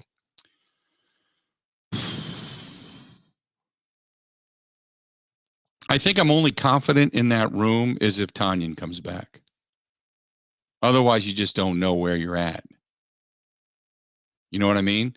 You know what you have in Mercedes Lewis. He's more of a blocker and a possession guy. I get that. You kind of understand where Dominic Daphne is, but he's not much of a weapon. And Davis, I like Davis. I think he's got potential. That's a great question, though. What room do you have more confidence in? 877-867-1670. Boy.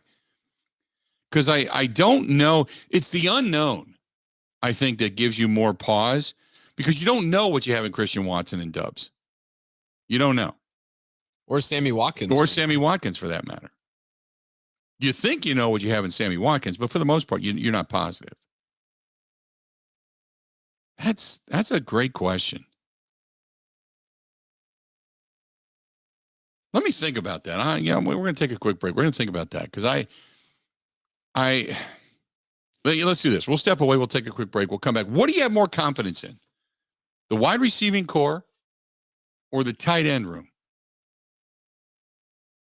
That's an interesting question. Let's do this. We'll step away and take a quick break. This portion of the program brought to you by Robert's Specialty Meats in Waukesha. I'm heading down there today, right after the show, going down. Going to do a little grilling tonight, this afternoon, really. I know it's raining, but under the tiki hut is where the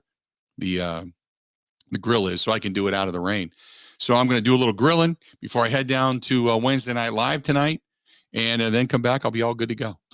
Do some grilling. I don't know what I'm going to get. I'll tell you what, the B&B they have down there, which is the beef and the bacon on the skewers. Oh my God. I never knew they had them. It was fantastic. It's like tenderloin, folded up with bacon, folded up with some cheese in the middle, and they put it on a skewer and you just throw it right on the grill, leave it sit for about 10 minutes. And oh my goodness, it was fantastic. You get the bacon nice and crispy and just slide the skewer out, cut it up. Oh, so good. But also the Al Capone roast. Don't forget. And then there's obviously their steaks, their chops, everything that they have down there. That is Paul Roberts and Roberts Specialty Meats downtown in Waukesha on Sunset Avenue. Stop in or just go to robertspecialtymeatswaukesha.com. That is Roberts Specialty Meats Waukesha.com. Stop in, tell them we said hi. More of the Bill Michaels Show coming up next. This is the Bill Michaels Show on the Wisconsin Sports Zone Radio Network.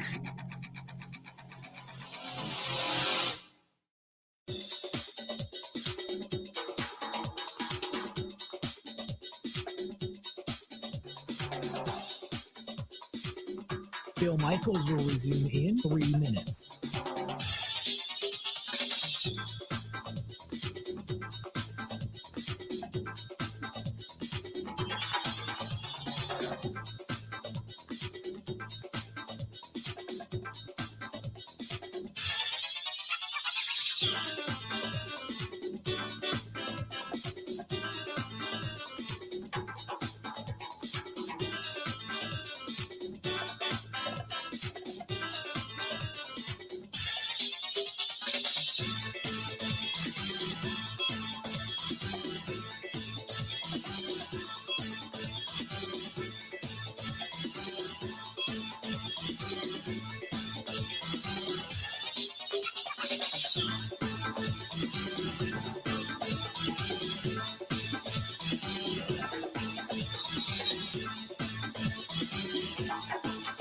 Bill Michaels will resume in 2 minutes.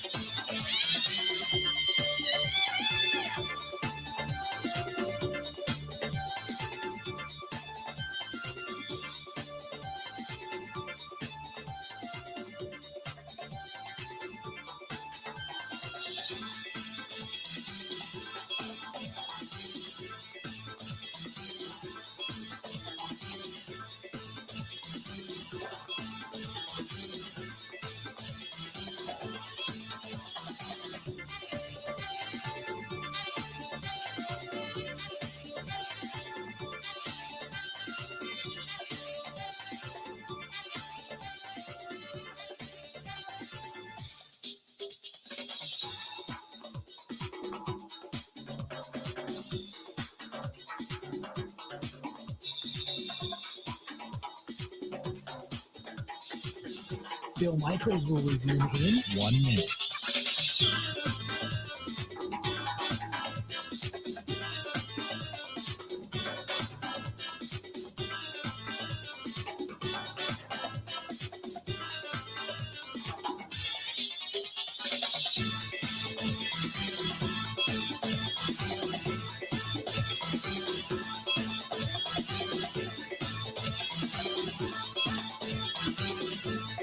Bill Michaels will resume in 30 seconds.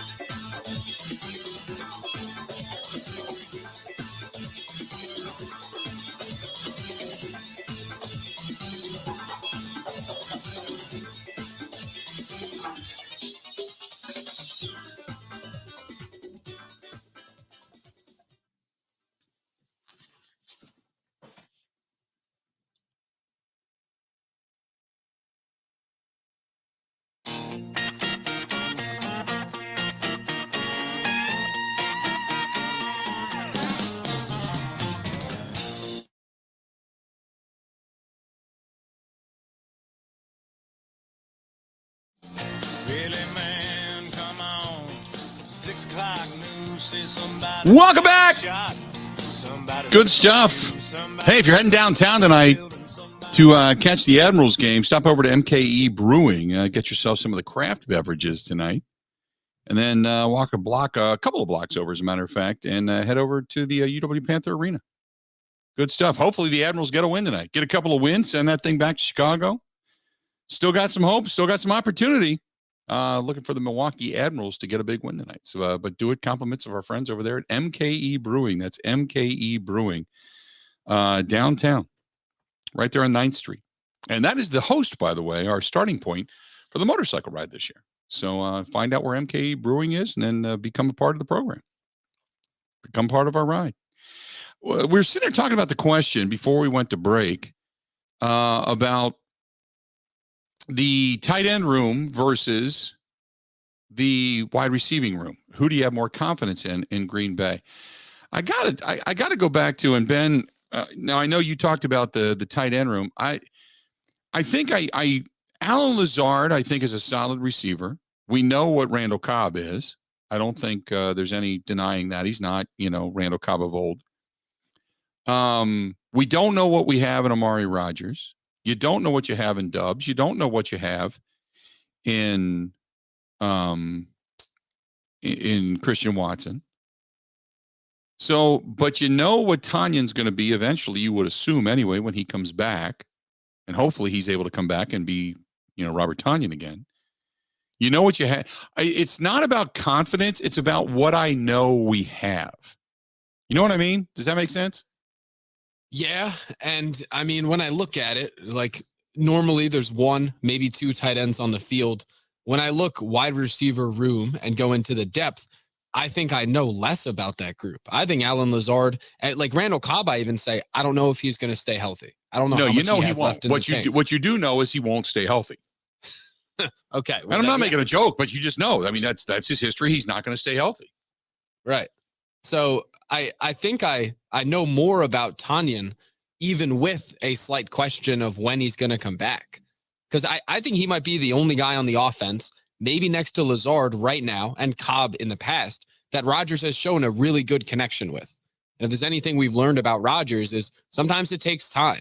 Like there are a lot of new faces in that room that I'm not really confident I can say can go out and be the guys right away. Right. So to answer your question, who do I have more confidence in? I would probably say the wide receiving or the tight end room, because I know what you have. But it doesn't mean I have confidence that they're a better group than what you have in the wide receiving core. And that's my issue is I think, how do I put this? I think that you've got a good route runner in Alan Lazard. I know that. I can guarantee that when it comes to plays breaking down, the guy that Aaron Rodgers likes to look for and is on the same page with, that's going to be Randall Cobb. But we, like you said, you don't know how long Randall Cobb's actually going to play. And we all know he's going to get hurt at some point and miss numerous games. I don't know what they have in Amari Rodgers. I think Watkins is a serviceable receiver who is looking to make a name for himself and to continue on. So if he can catch passes from a bona fide quarterback, that's going to get him the ball, throw it consistently, and put it where he needs to be to really shine. I think Sammy Watkins has a resurgence in Green Bay. I really do. I'm not saying he's going to be a 12, 1,500 yard receiver, but I think he's going to give you more than maybe what you thought he would give you. And then one of the two, it's either going to be Dubs or Christian Watson, is going to have a little bit of a breakout.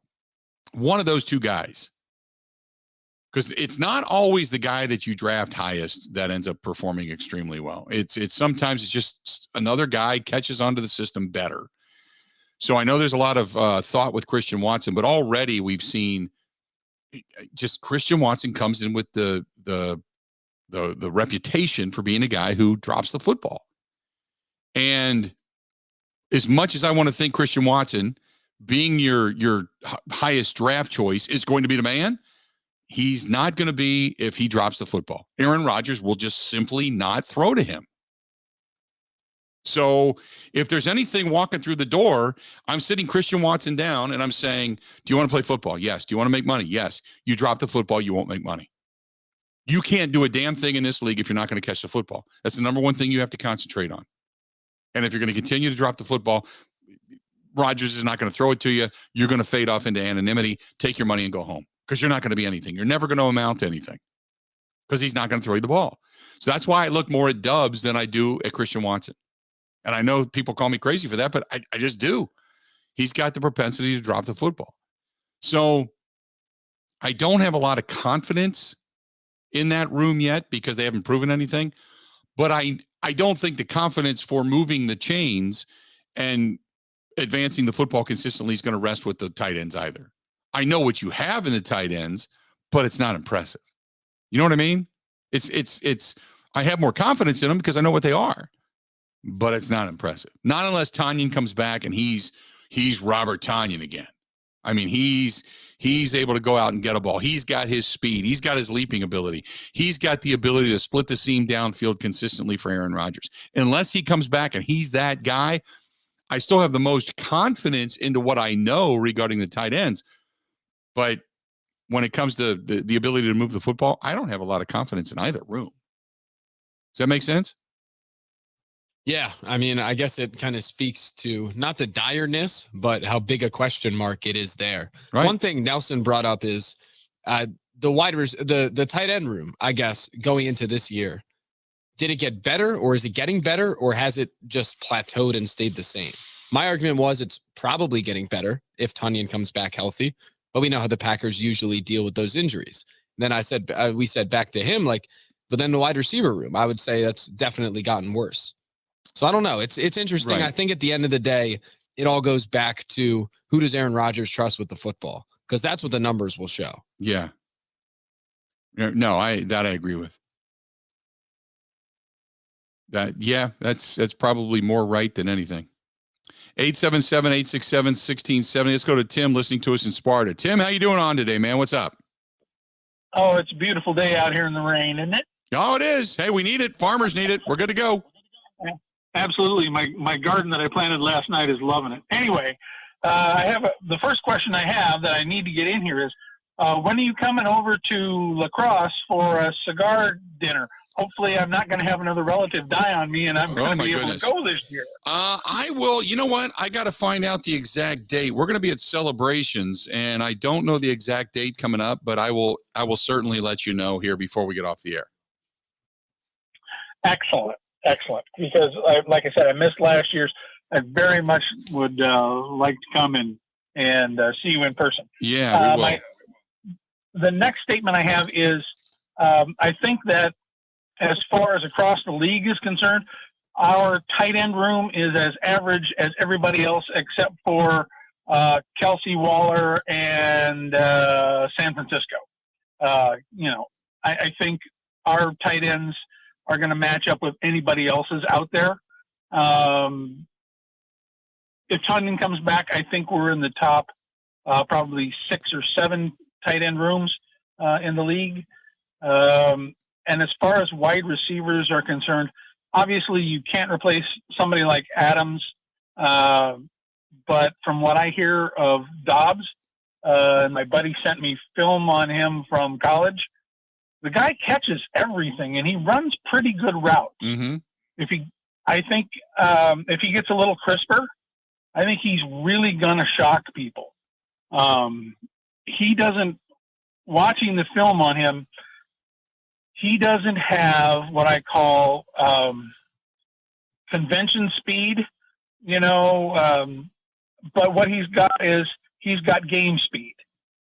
You put him in shoulder pads and a helmet and start him to run down the field, and he's either behind you or he outruns you. He doesn't get caught if you go back and look at his film, he doesn't get caught from behind a lot.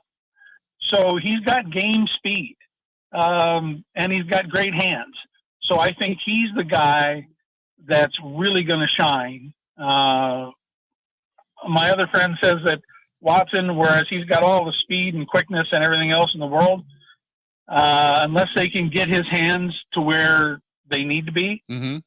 he's going to be one of these flash in the pans. Yeah, he can run, but if you can't hold on to what's thrown at you, we all know that you're absolutely right with Rodgers. Yep. He ain't going to throw him the ball. Nope, not at all. He's not going to toss it to you. I completely get it. Nope. Yep, I agree with you. By the way, our cigar dinner out there in La Crosse is going to be at Celebrations. It's Wednesday, June 22nd. June 22nd. Wednesday night, June 22nd, we're going to be at Celebrations right out there in La Crosse. That's where we're going to be. So no golf. No golf out there, but it's going to be at Celebrations for a cigar dinner. They have a great facility. Yes, they I've do. been there many times. Yep. So great. And I will get my tickets very shortly. All right. Sounds good, man. I appreciate it. Take care. Talk to you, buddy. He drops off. You get on board. 877-867-1670. 877-867-1670. Hit us up. Please feel free to go ahead and do so. You want to give us a shout that way, or you can also give us an email. Drop one to us, thebillmichaels@gmail.com. That's thebillmichaels@gmail.com. You can find us there as well. Always appreciate it. Always over on Facebook, or over on Twitter as well. And that's @Bill_Michaels, @Bill_Michaels. Don't forget about, speaking of getting out and about and joining us, we've been, just yesterday, I was over at Albanese's Roadhouse, saw Joey and the gang over there. Some good food, had a meeting there, but they are, look, there's 3 or 4 things they're promoting right now. One is they've got some new bourbons and scotches and whiskey. So if you want to go in, you want to do a little sipping, you want to enjoy yourself, sit back, relax, grab some appetizers, great place to go. Bocce ball, still doing the bocce ball leagues. Get your friends together, go play some bocce ball, okay? Also, like many places, if you're looking for a good restaurant with good tippers and a good place to work, they need help as well. Get a hold of our friend Joey out there at Albanese's Roadhouse. It's right there on Blue Mountain Road, next to Menards, across the street from Home Depot and Duluth Trading Company right there. Stop out, say hi. Good place. Good Italian food on the west side of town. That is Albanese's Roadhouse. Stay tuned. We got a lot more of the Bill Michaels Show. It's coming up right after this. Covering Wisconsin sports like a blanket. This is the Bill Michaels Show on the Wisconsin Sports Zone Radio Network.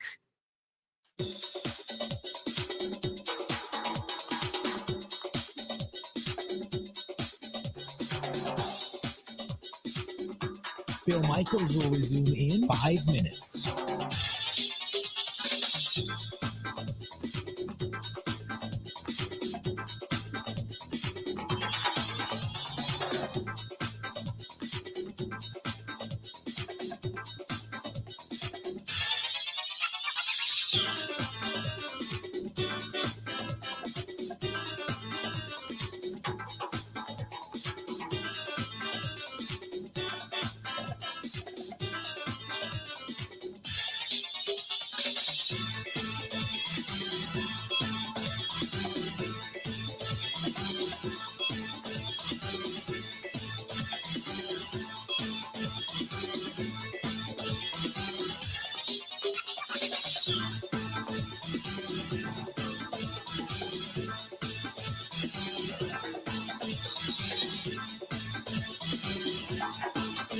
Bill Michaels will resume in 4 minutes.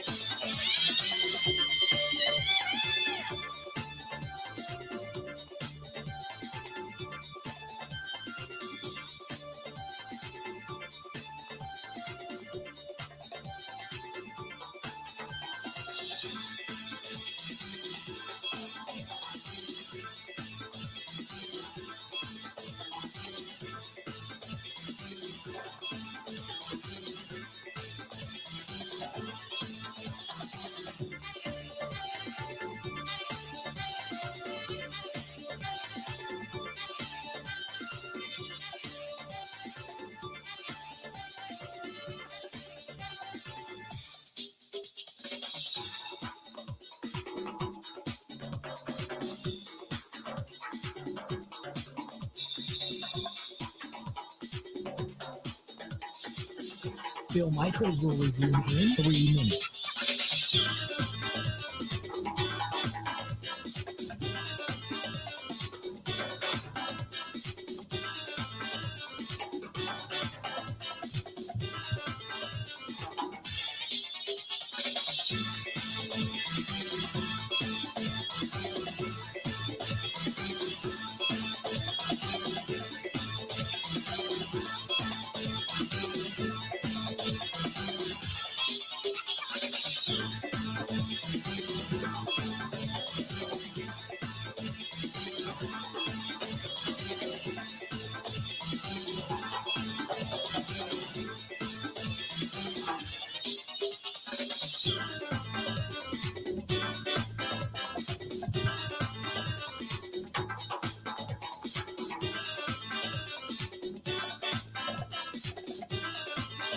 Bill Michaels will resume in 2 minutes.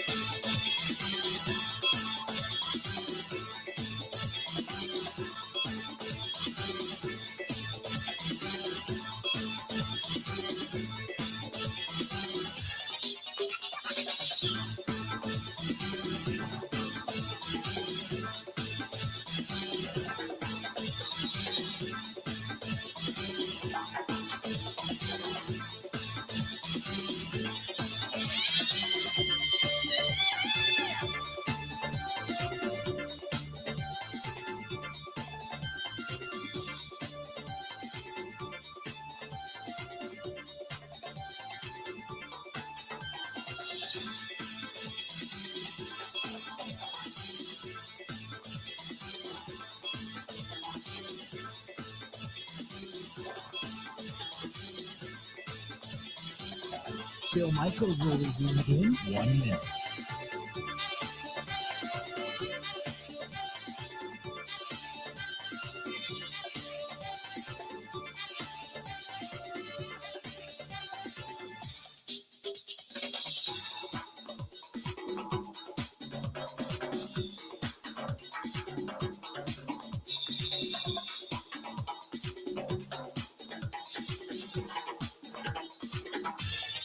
Bill Michaels will resume in 30 seconds.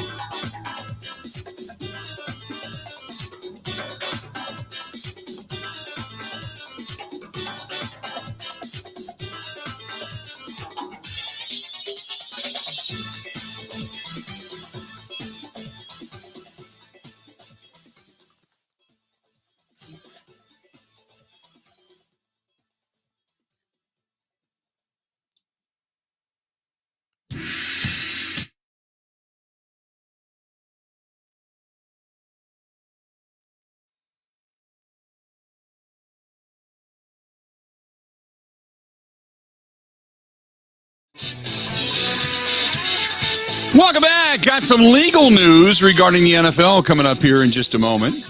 Also talking and taking phone calls about the confidence in both the tight end and or the wide receiver room. Got some comments coming in on that as well. Hey, if you're heading downtown, you want to take the shuttle over to catch the game tonight. If you're going to the Milwaukee Admirals game, stop in at Stenny's. Stenny's, second to National Walker's Point by far.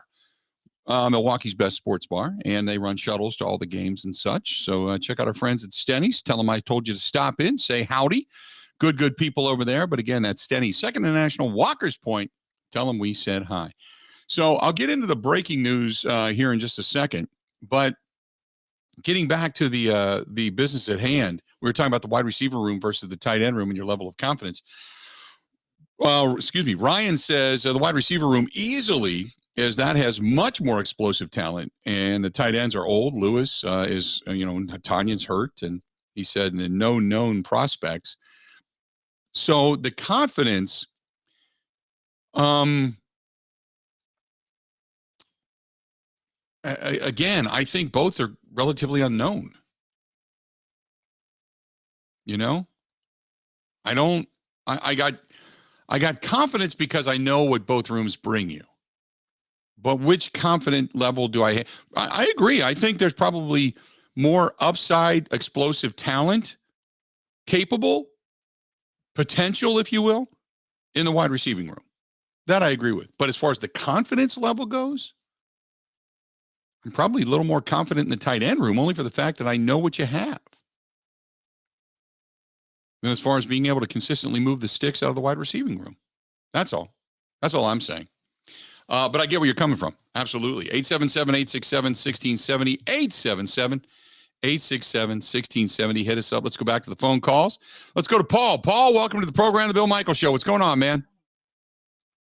Hey, not much. Hey, I agree. I've got more confidence in the tight ends as far as what we got, just because it's more known. But I'm excited to see Rodgers.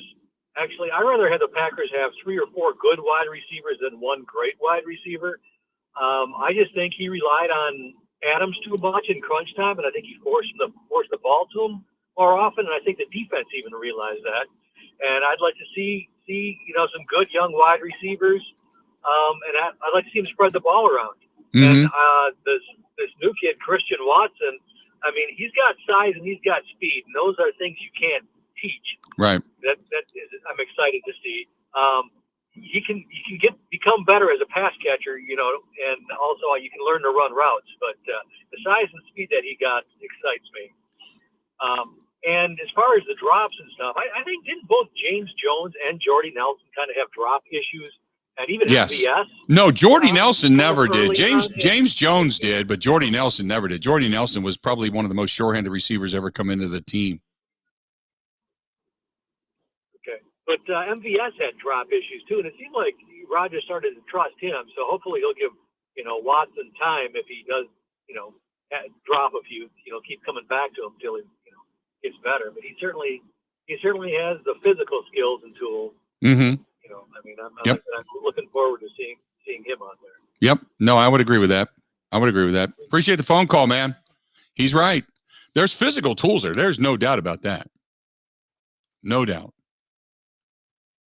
I don't disagree with that one bit. I just don't know what if you want to talk about the level of confidence in those tools, I don't know what that level of confidence should be. 877-867-1670, 877-867-1670. Find us. Go ahead and give us a shout if you want to chime in, just like Paul did. Let's get back to the phone calls. Let's go to our buddy Mike listening to us in West Dallas. Mike, how you doing today, man? What's up?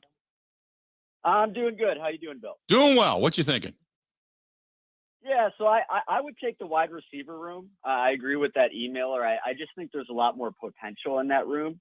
With Tanyan, we don't know when he's coming back and if he's going to be the same player. And even Tanyan, I just did a quick rundown of tight ends. There's 12 tight ends I would rank ahead of Tanyan in the NFL: Goddard, Schultz, Andrews, Kelsey, Hockenson, Kittle, Pitts, Gesicki, Fant, Clement, Knox, and Waller. I would take all those guys over Tanyan. So that puts him at 13 to 14. I would say that's a pretty average tight end. Mm-hmm. And to win a Super Bowl, you're really looking for impact players, top 10 guys at their position.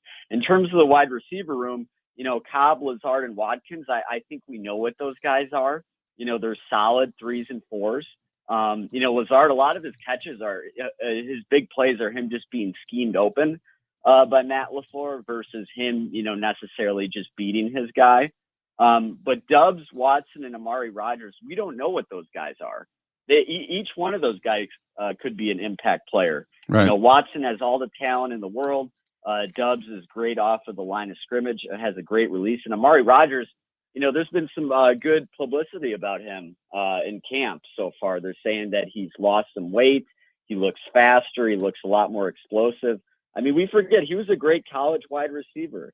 Maybe my hope is that Amari Rodgers steps in and beats Randall Cobb out at the slot, and he's the full-time slot wide receiver. But overall, I just think there's a lot more potential in that wide receiver room. I think potential, yeah, absolutely. 100% agree with that in that statement. The confidence was the question, and the confidence, I know what I have in the we don't know what we have specifically in the wide receiving room.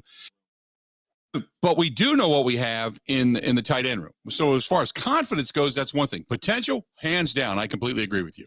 100%. If Christian Watson understands you catch the ball first before you run, 100% get it. I completely agree with you. And Dubs reminds me a little bit of Jordy Nelson, not in the sense that he's got this unbelievable back shoulder route running ability. I'm just saying in the sense that he catches damn near everything that comes to him. And that's the reason I think he's pretty solid. Appreciate the phone calls always, Mike. Thanks, man. 877-867-1670, 877-867-1670. You want to hit us up, please feel free to go ahead and do so. Again, 877-867-1670. Let's go to Larry listening to us in La Crosse. Larry, how you doing today, man? What's up? Good. Yourself? I'm doing well, man. What's happening?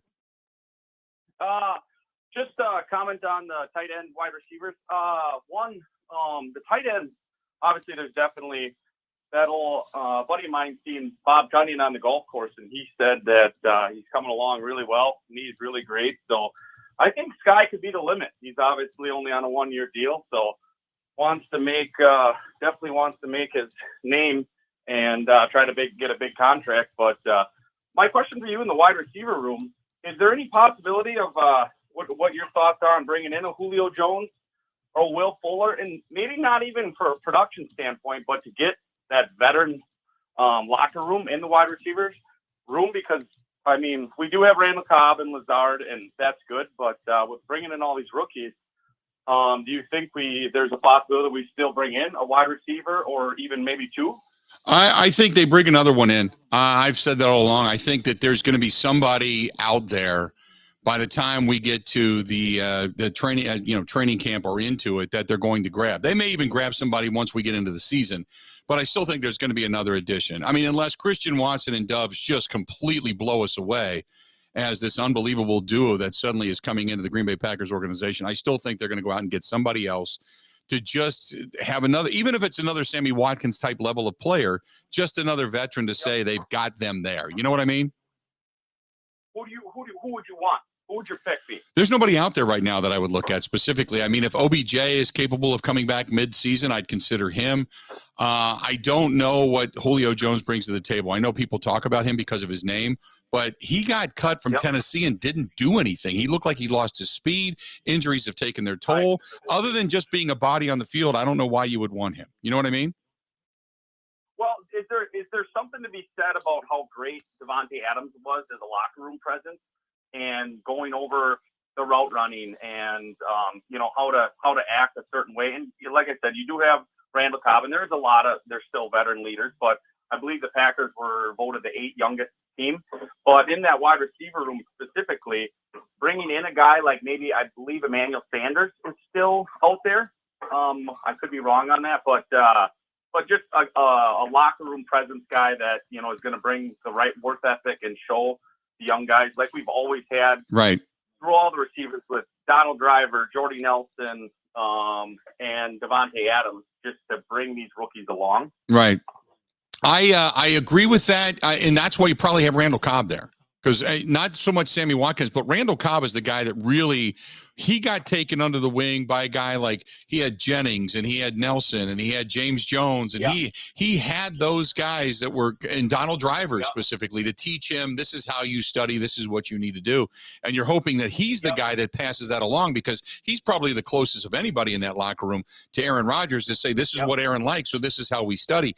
But as far as another veteran to give you another point of view, Watkins, and then let the chips fall where they may. And it, coming up after next week, after the June 1st cut down, not to say you're going to get a big name out there, but you may get somebody that maybe fits your system, or Matt LaFleur knows that suddenly finds himself on the market after the June 1st cuts. Yep, 100%. I definitely am excited to hear what's coming out of special teams with even potential guys that we picked up with punt returners, kick returners, and then even the positive stuff you keep hearing from Amari Rodgers too. I mean, it's definitely looking up. Hopefully they can find one or two of them guys to shine this year, whether it's the rookies, Amari Rodgers, or maybe even grab a free agent to put it all together. Oh, that I agree. I mean, if Amari Rodgers suddenly comes on and he really proves to be the real deal, that would be huge. That'd be like picking up a free agent that you never expected to have to begin with. I would completely agree with that. Appreciate the phone call as always, Larry. Thanks so much, man.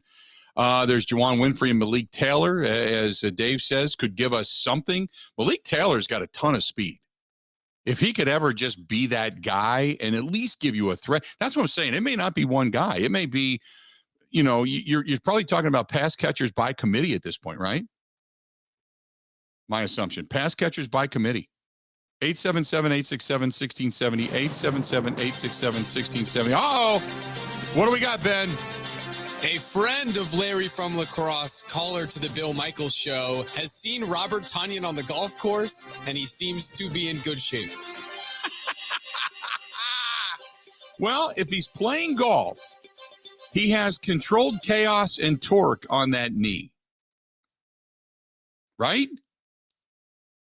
I mean, have you seen a hockey player try to play golf? I can't say there's much going on the knees. No, but, more of a slap shot. Well, golf, as well as I do, if you got a bad knee, you can't play golf. How bad was it when your knees were before look at you. You're limping and gimping around, right? Yeah, it's more of a recovery thing, but yeah, you're right. There you go. Breaking news, though. Okay.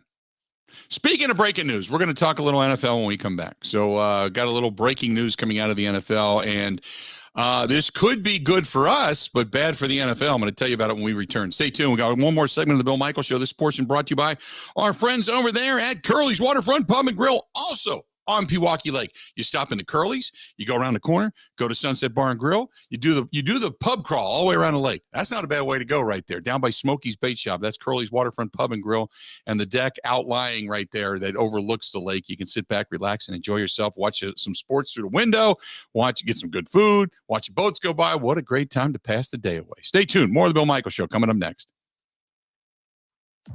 Covering Wisconsin sports like a blanket. This is the Bill Michaels Show on the Wisconsin Sports Zone Radio Network.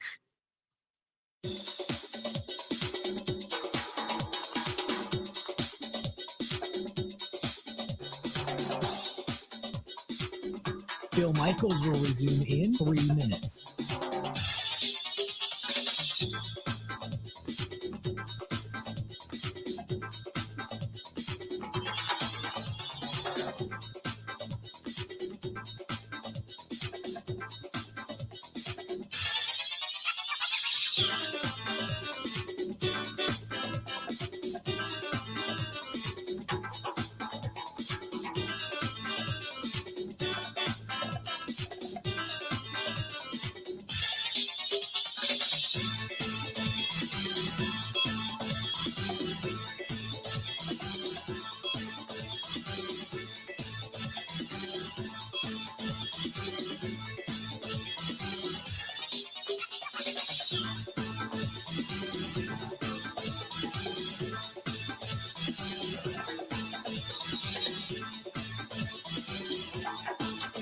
Bill Michaels will resume in 2 minutes.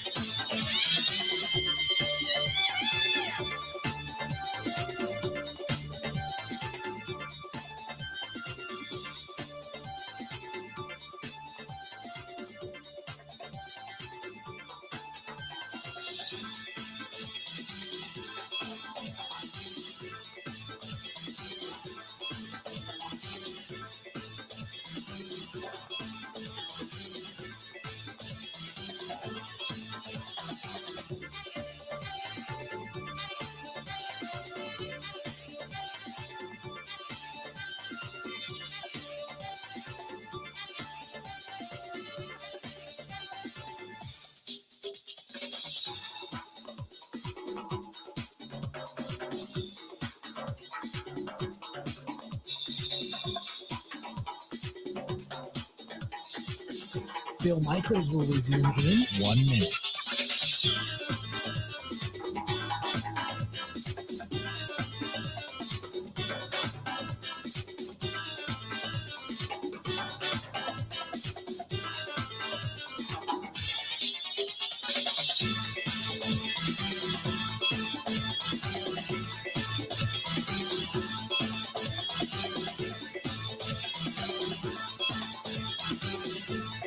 Bill Michaels will resume in 30 seconds.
It's going to be fantastic. It's going to be great. We're going to get it all, right?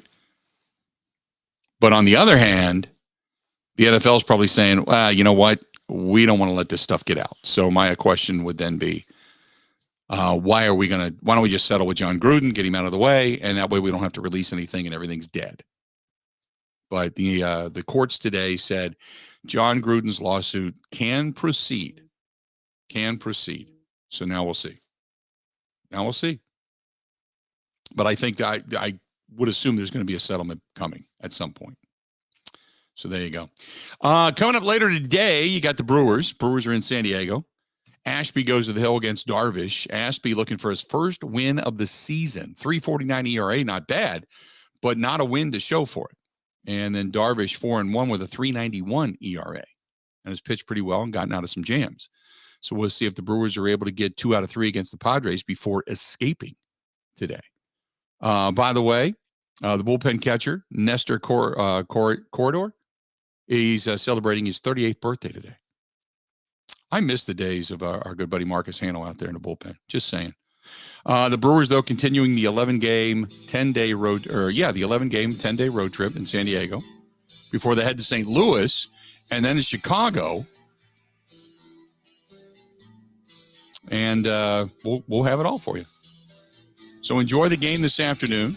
The Heat and Celtics coming up later on tonight. We're going to have it all. Talk about it all tomorrow. And also, tomorrow on the program, we're going to get Mike Clemens on with us, who is at the Packers OTAs. We'll get some more stories and more insight there. So that's coming up tomorrow as well. So that'll do it. Good stuff today. So until we talk in 20